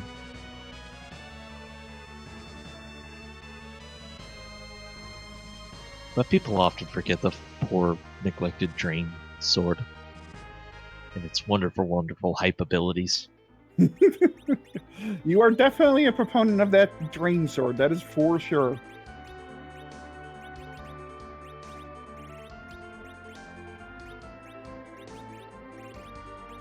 Alright, so Dip has done the leveling, has found the crystal, has the equipment, has a couple apples you could still use. Oh, and someone drops. Yeah, that makes sense too.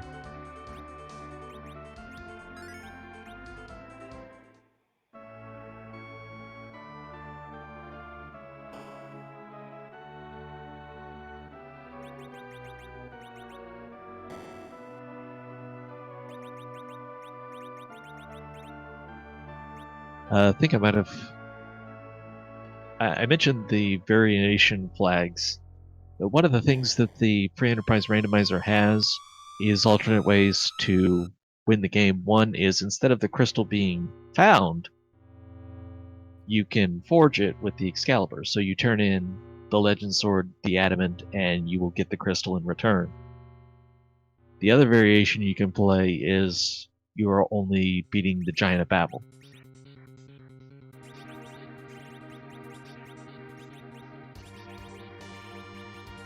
Zman is actually Zaramos. What do you have to say for yourself? Well, I'm not Zman, so I don't have to say anything for myself. I refuse to comment. We've enjoyed a nice Scala Kitty Classic seat, haven't we? We have indeed. This is definitely a Scala Kitty classic. May not have mentioned this earlier, but the Bacchus wines were for sale on the moon.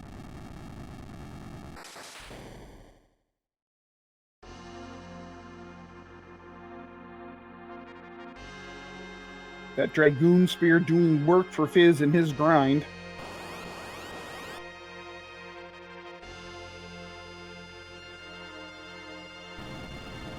So one of the things that happens here is we have the Z flag enabled. I believe Wexel said he might have pulled the whole tournament off RPG limit break if we didn't use the Z flag. Yeah, I don't see any reason why you wouldn't use the Z flag. I mean, the Z flag should just be default.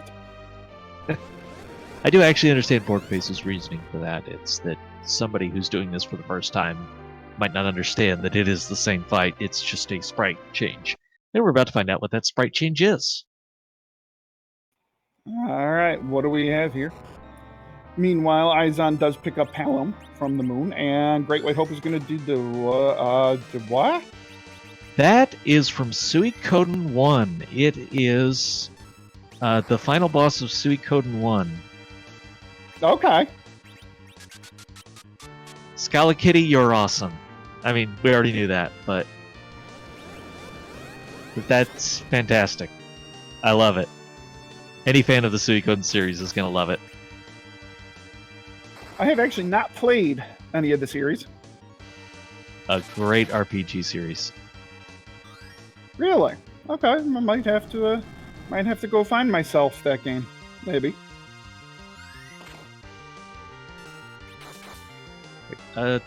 So under the hood, it's the same fight. It's just a sprite change. It's the same HP. It's the same phases.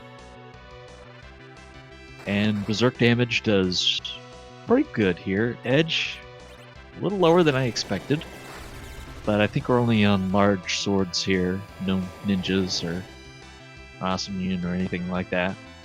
And unfortunately, GreatWightHope did not check Bahamut before going into the lunar subterrane. Ooh. Well, he probably feels behind at this point, so it kind of makes some sense, but it's unfortunately going to be the wrong call. We've got all 4 runners on the moon at least. So all of them at least have access to the crystal.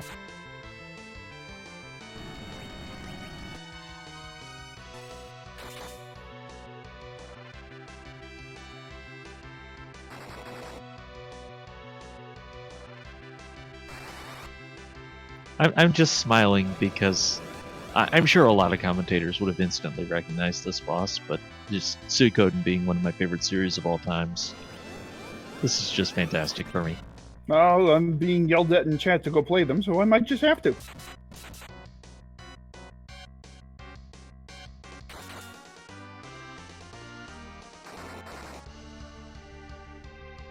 So you potentially have the HP refill of lots of HP here. The melee characters all certainly going to survive the full power Big Bang. Riddy is too low to survive one right now. Horum, I think it would have to be an absolute max roll.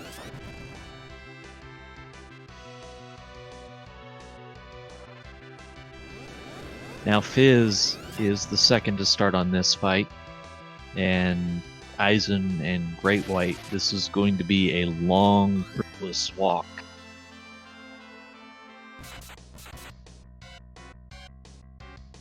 There's our Legend Sword. So potentially could forge an Excalibur now and have one to throw.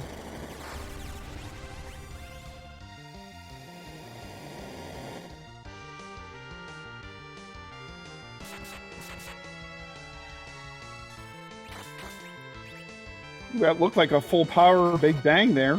Let's hope Horum can get off this tier 4 before anything happens.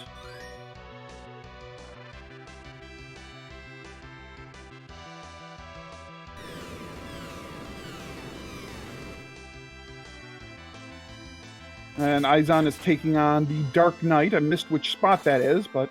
Oh, Meteor Phase already for Dipwood. Fantastic fight. Dipwood was set up well for this.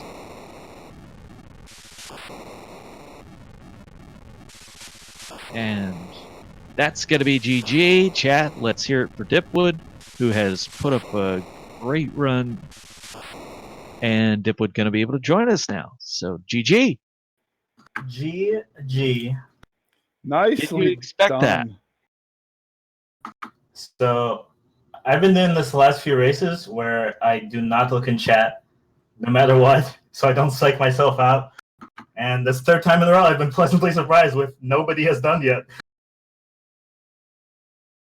Yeah, you ripped through that seed. I mean, this really could have been a slow one, and you pretty well kicked it around. You really played well. I'm actually gonna load up the stream and like see where everyone else is, because I'm not quite. You guys are making it sound like I'm way ahead of them. You were significantly ahead in making progress, but Fizz actually guessed right and is on the fight. Started a couple minutes behind you. Yeah. But also you had the leveling done, and Fizz had to go get levels. Yeah, I see White Hope is doing a butt kiss moon dive. Yeah, as Yeah. is Eizan, and yeah, but so I do have a question for you.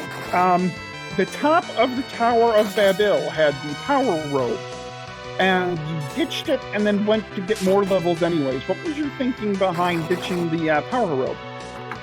Time. I had a save right before the bridge, the tower key turn in, so that resetting there saves me like maybe, I don't know, 15 seconds. I don't really need the power robe, so it was only a time concern. I specifically did that save so that I could reset out if I don't get anything good, and still do tower key.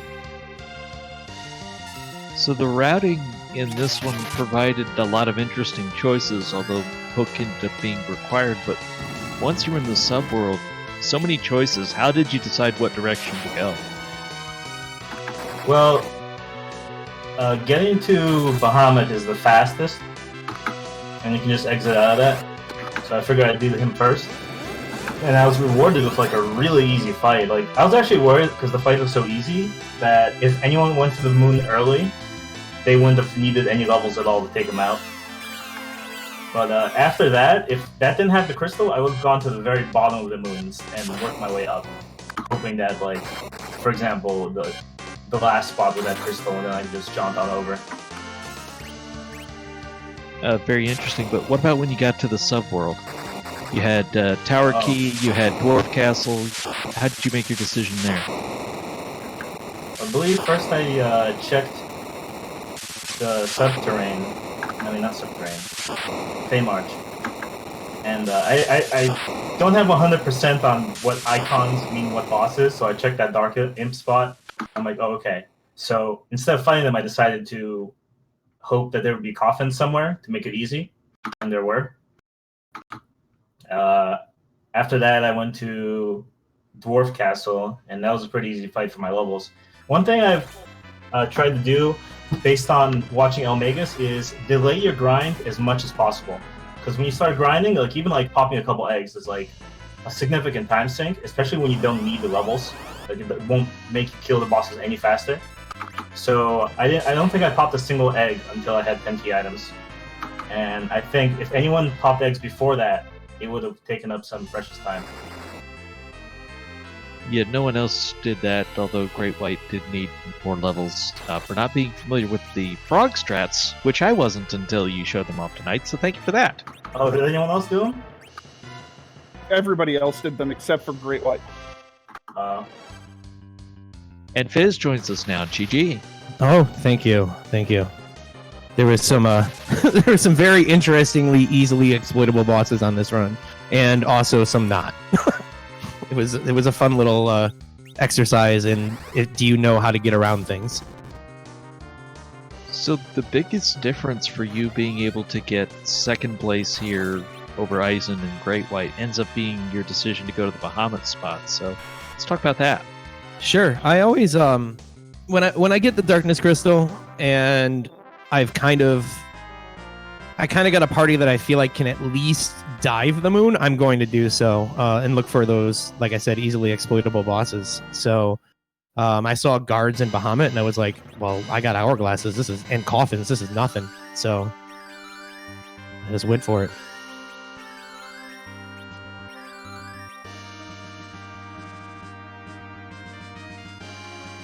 Any other moments stand out to you in this one? I'm sure some people were wondering why I didn't take Edge. And it was really just because I had nothing for him and I had Cat Claws for Yang, and I was like, yeah, that's a no-brainer. But I know some people see somebody throw away Edge and they're like, whoa. The combination of Wyvern at Thabul and at Golbez at where was he? Mylon Z. Was he at Ordeal, I think? Yeah, he was at Ordeal. So the combination of that was a very interesting early game block. But no, it was I want to say it was pretty straightforward, but it really wasn't. I just made the right gamble. That's really what it was. I mean, I took edge only because I saw longs in a shop somewhere. Otherwise, I would have kept game. Yeah, this seed basically rained cat claws. I think I had like 5. So. Were you counting down to figure out that you had a 50-50 chance of either Dark Lunars or Plague at Rubicon spot? Yeah, I do keep track of all my bosses, and the Lunars would have been a really difficult fight. Although cheesing it with the Star Veils would have made it a little easier, but or actually that was what was there, wasn't it? Yeah, they were at the that's where they were. Edge's parent spot. Okay. Yeah. Oh no, Plague was at Plague was at Edge's parent spot, and then Lunar Dragons were at Rubicon spot. So it ended up being both, which was fun. I wasn't too worried about Plague. Once I saw it was Plague, I just killed Rydia, and then I'm like, okay, I'm gonna just keep life cycling her, and this is no problem. But the Lunars. Shout out to whoever showed I think it was even by accident that you can reflect the breath. Because yeah. Because that made that fight much more trivial. Was the Darkness Crystal the first item or second item from Yang's wife? It was the second item, I believe. Yes, it was. Yeah. I ended up going and getting both at the same time, but yeah. The first item was some kind of treasure. I don't know what it was, but it was something. Oh, it was I think it was a life staff. Yeah, it was life staff. Did you not do a Mist Dragon? I peeked it. I poked at it for a minute, and I was like, if there's other things I can do, I'll come back if I need it. But I tried it like once or twice. I decided to do it. I decided to do it after leveling. Yeah. I missed my spoon, which made me sad. Oh, I didn't even have the spoon, but I had a moon veil, and I'm like, well, I can do this. It's just going to take a year, or I could come back later. So meanwhile, Eizan has found the correct path and is now at the Bahamut location. Nice. Yeah, a lot of people forget to go Bahamut first, or not first, but they just forget to go it at all until they dive the entirety of the moon. And I'm like, you might as well look. It's right there.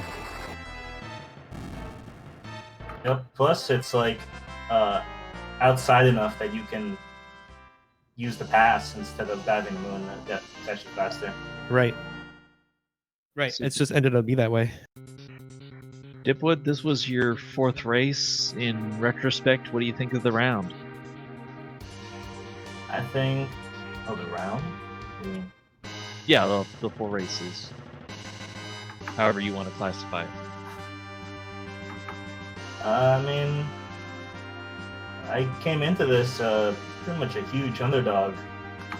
I think I was 30th in Z-scores for the qualifiers. And Exodon's playoffs always had me like, you're not gonna make it type of percentages. Oh, I know that. But then they slowly improved. Now here I am. Yeah, you got 14 points. You're angling to lead the whole pack. Yeah, I think you got a couple people that could get 15 or 16, but I'm probably gonna settle 5 to 8 because Rivers and Kobani and a couple other really good people still haven't done all of their races. But yeah, definitely don't have to play a play-in. I'm all set. And Fiz, this is your second place finish, so 6 points through 2 races. You got to be feeling at least halfway decent about those odds, at least getting into getting into one of the play-ins, if not getting in straight away. Yeah, I definitely kind of looked at all of my matchups, and especially this one after I saw Dipwood do the rest of his matches, and I'm like, I'm pretty much going to take second in all of them. So after looking at all my matchups, like I had Elma against the first race, him the second race, I got some tough people the third and fourth races. So I'm happy with second, 100%. I'm happy I was 3 minutes out of first. Yeah, you were really able to make up a lot of time at the end by some good routing decisions. I wouldn't call them decisions. I'd call it routing luck at this point. But yes, I agree. Pure strategy to go check the vomit. Well, yeah, okay, that I can understand. The strategy of that is sure, but I was lucky it was there. I think I did everything on Overworld except for Earth Crystal before going to the moon. Wow, so you did. Thank you. You did to the Twin Heart Cave, sub too. for RPG Limit Break. We're happy to see them get supported. They've been a great partner for us and showing off the randomizer and for so much great content. Well, I'm in a thank you mood. Thank you, Scala Kitty, not only for rolling this Scala Kitty Classics, being a restreamer tonight, and Melee Wizard doing the tracking. Yeah, I'll let you guys finish up the commentary. Thanks for doing it, and thanks to everyone for watching and volunteering. Yeah, I'll watch the stream too. Thanks a lot, guys. I'm out. Thank you both, and good luck with the rest of the events. Thanks. Hamachow, thank you very much for the 400-bit donation. We really appreciate it. So, Eizan picked up the crystal, has now gone back to the moon, to the subterranean to get levels. Yeah, it doesn't look like he's real point. It is an interesting place to go because you can get more experience per fight. However, they're also a bit more durable. Yeah, although these King Ryu fights with the Dragoon Spear go down pretty quick. I mean, Plus, look with at the double, you can life glitch, so it's like killing 3 at once, and that's a Right. lot of experience. Yeah, that's 180,000 experience points, which gets you your levels awfully quick.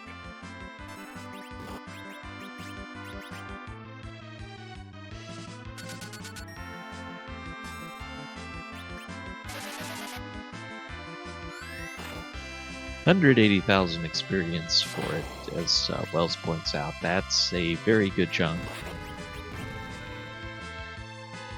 GreatWightHope looks like he's dipping into Bahamut's cave to go get his crystal. And I'm not quite sure where his levels are. You fight these lunar bosses and you get a lot. I mean, 45s, 50s, that looks pretty good. Yang's only 49, that's a little disappointing because you're kind of counting on him to be your biggest damage dealer. And I think Eizan is happy with his levels, and he's going to go take on Hydromus.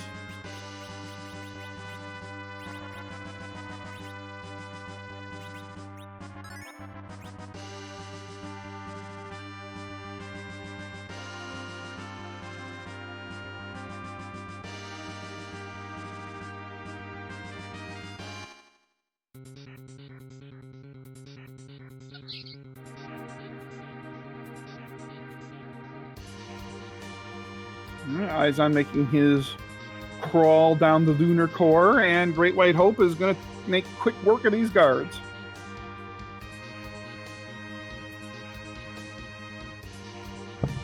Yep, and looks like Eizan is going to take the long walk. Probably the worst thing about that, though, is how far you are from the save point. Hopefully it doesn't matter, but sometimes it does.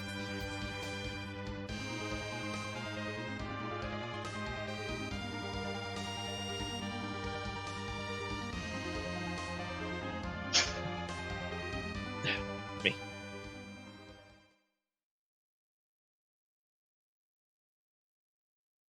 Fiz is going to be our third runner to get to the Zoramos fight.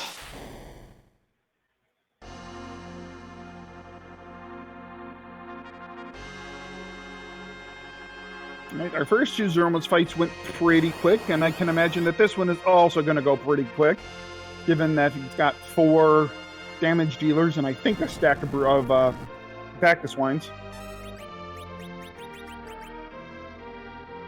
I think it's a little interesting / noteworthy that no one comes into this fight with Vasoya, considering he was available. I think the only one that dove Zot was Eizan.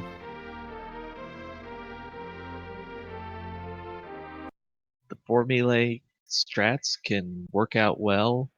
The levels are high enough, the HP is high enough, you can definitely survive the big bangs. So, yeah, Zerg strats be that much more damage without the counterattacks. Yeah, I personally love going for Zergs whenever I can.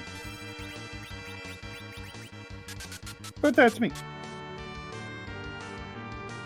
Gonna get off one Silph Web here just to slow Zeromus just a little bit.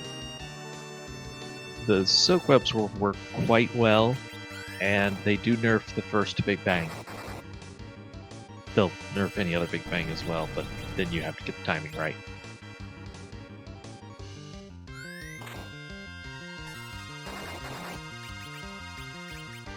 So now we're just waiting for that Tier 3 to pop on Porom before the Big Bang. Yeah, Darting that otherwise they spoon can get unpleasant. Oh, yeah. Gonna dart that spoon for $99.99. Oh, hi.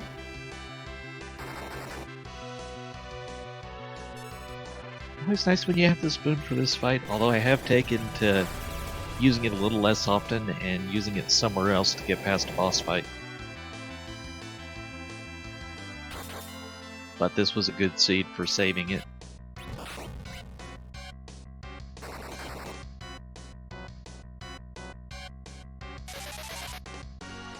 So a lot of damage already in before that Big Bang even goes off.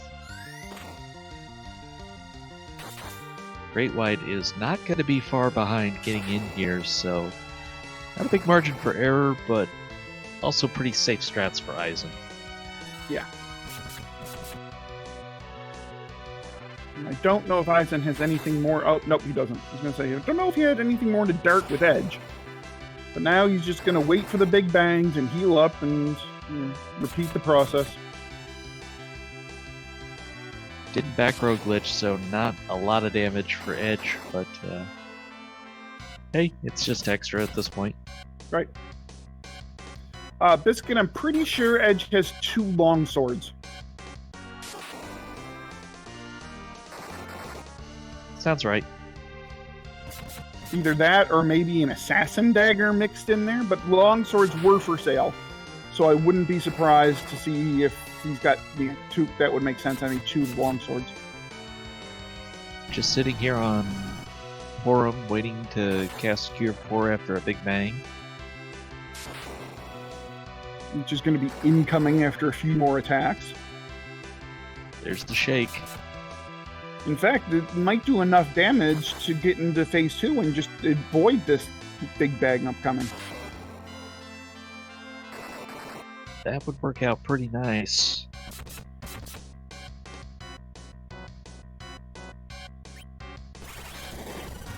I wondered about bringing Cecil to the final fight without a better sword than we had, but finding the Excalibur obviously does make a difference.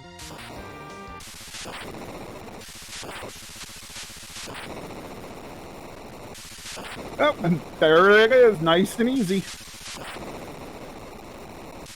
A healthy amount of damage from that Big Bang, but GG. Eizan finishes 3rd place, 2 hours, 6 minutes.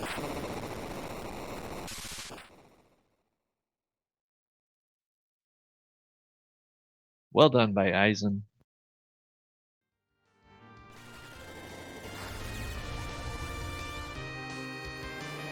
And it really came down to what order our runners found the crystal in.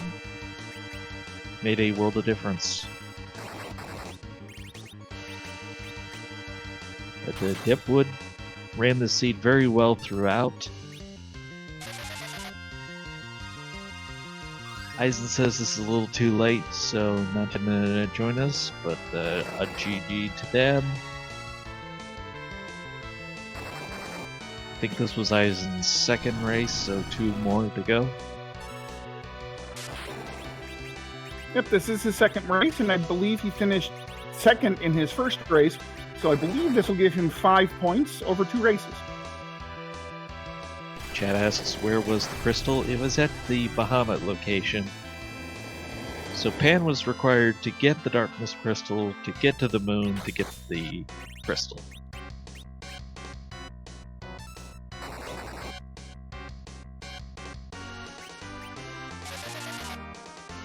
Great White comes in here with Rydia, who is currently down, but that makes Cure 4 go further.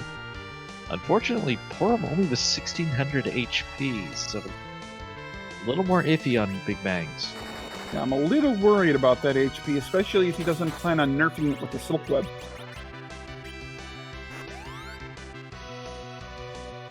There's a lot that will actually work for nerfing the Big Bang.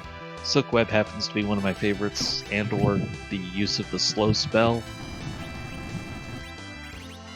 Yeah, if I'm going to nerf with an item, I prefer to use Silph Webs just to slow Zeromus down as much as I can.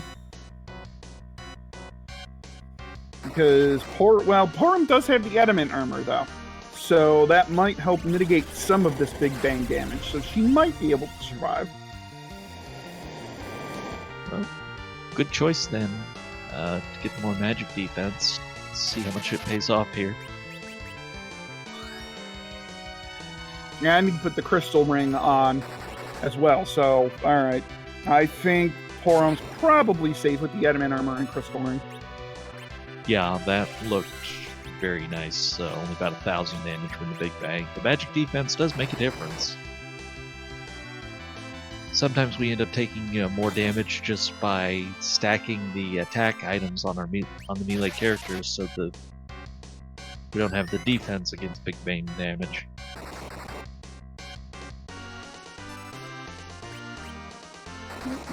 Great White having enough time to get his party berserked.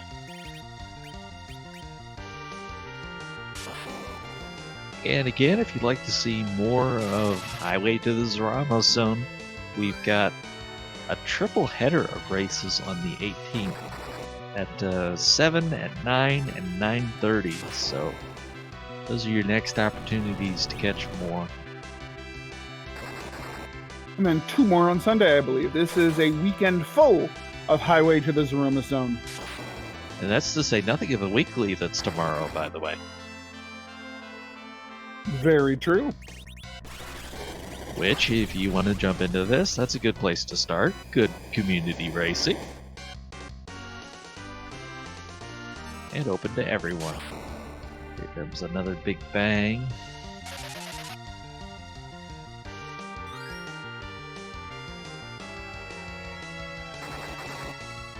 Yeah, that magic defense definitely pays dividends, so well done by GreatWightHope.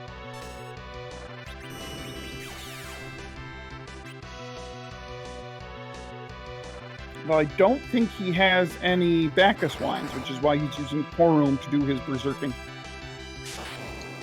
Well, that'll slow you down significantly, unfortunately. They were for sale on the moon, but you had to go over to Naming Way, and maybe didn't make that extra trek.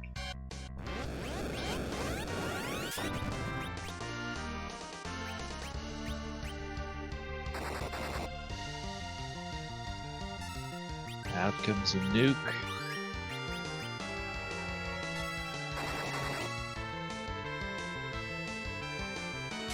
Malachite Cat, that is the Dragoon Spear that makes that noise.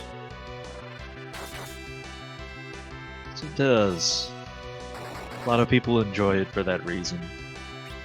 The other thing, though, is with Porum's HP, it's probably actually important to have somebody who's not berserked, like what happened there with Kane, able to use that elixir in between the nuke and the Big Bang so that Porum does not get killed by the Big Bang.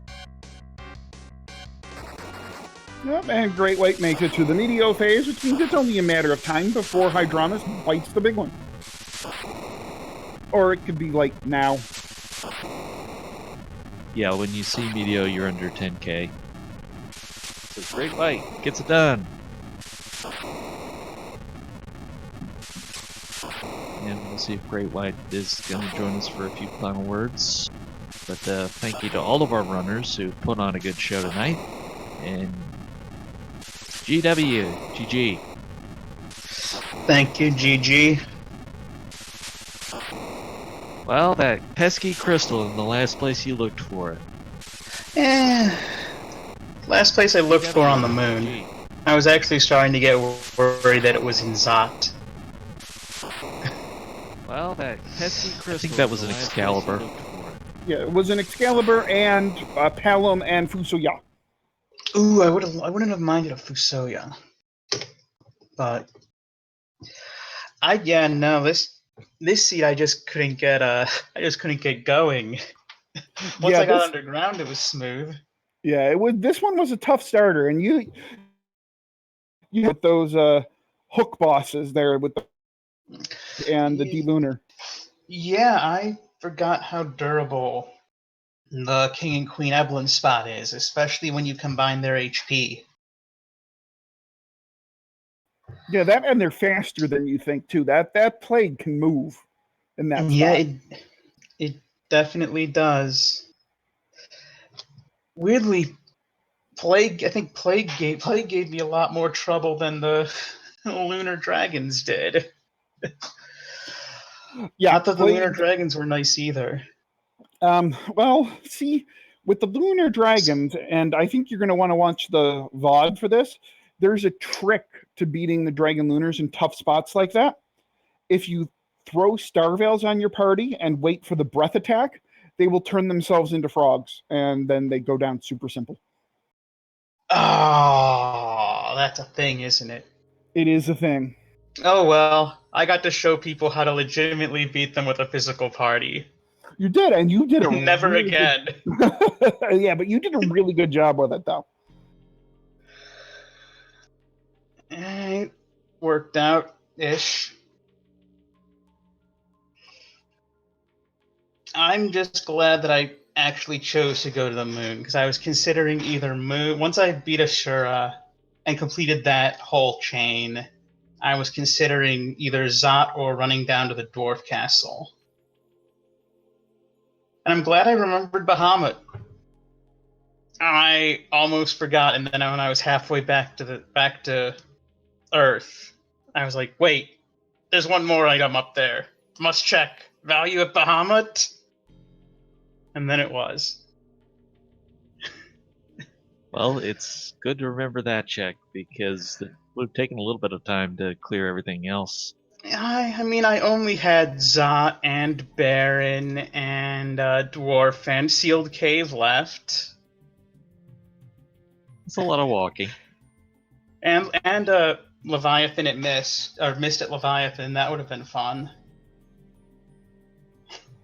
Oh, you didn't go to the Dwarf Castle? I did not. Oh, I considered it. What was there? Edge. Well, it wouldn't have helped much because I didn't have anything for him until I was already on the moon. Right. Yeah. Edge would have been nice for the Lunar Dragons. By the time you get underground, the best fight for Edge is gone. Well, I guess the spoon would have made some things faster. Oh, chat points this out. I'd be remiss if we didn't mention it. The other thing that was at Dwarf Castle was, of course, the magma key. What else? The magma key. Ooh, that's always fun to go, and that's always fun to make it like one of your first items you find underground in a hook seed is the magma key. Just game mocking you. You don't even you did all that work to get underground. You don't even get an item for it. You get a magma key. Yeah, I think it's worse at the Land of the Summon Monsters cave. You know, where it's just like, okay, yeah, here I am. Yeah, so I did all that work. I believe you have 2 more races left in this round. What are you thinking? I do. I believe one on Sunday and one on the 30th, if I recall.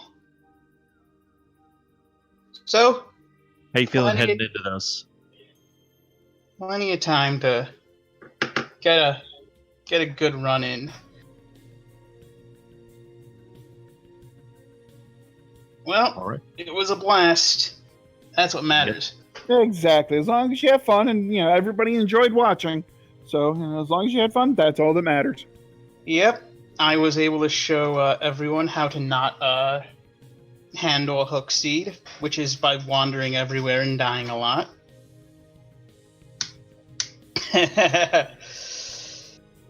But no, it was fun. Thank you for RPG Limit Break for hosting us up. Thank you to both of you for doing what I'm certain was wonderful commentary. And thank you to everybody who tuned in and watched. You're all wonderful people.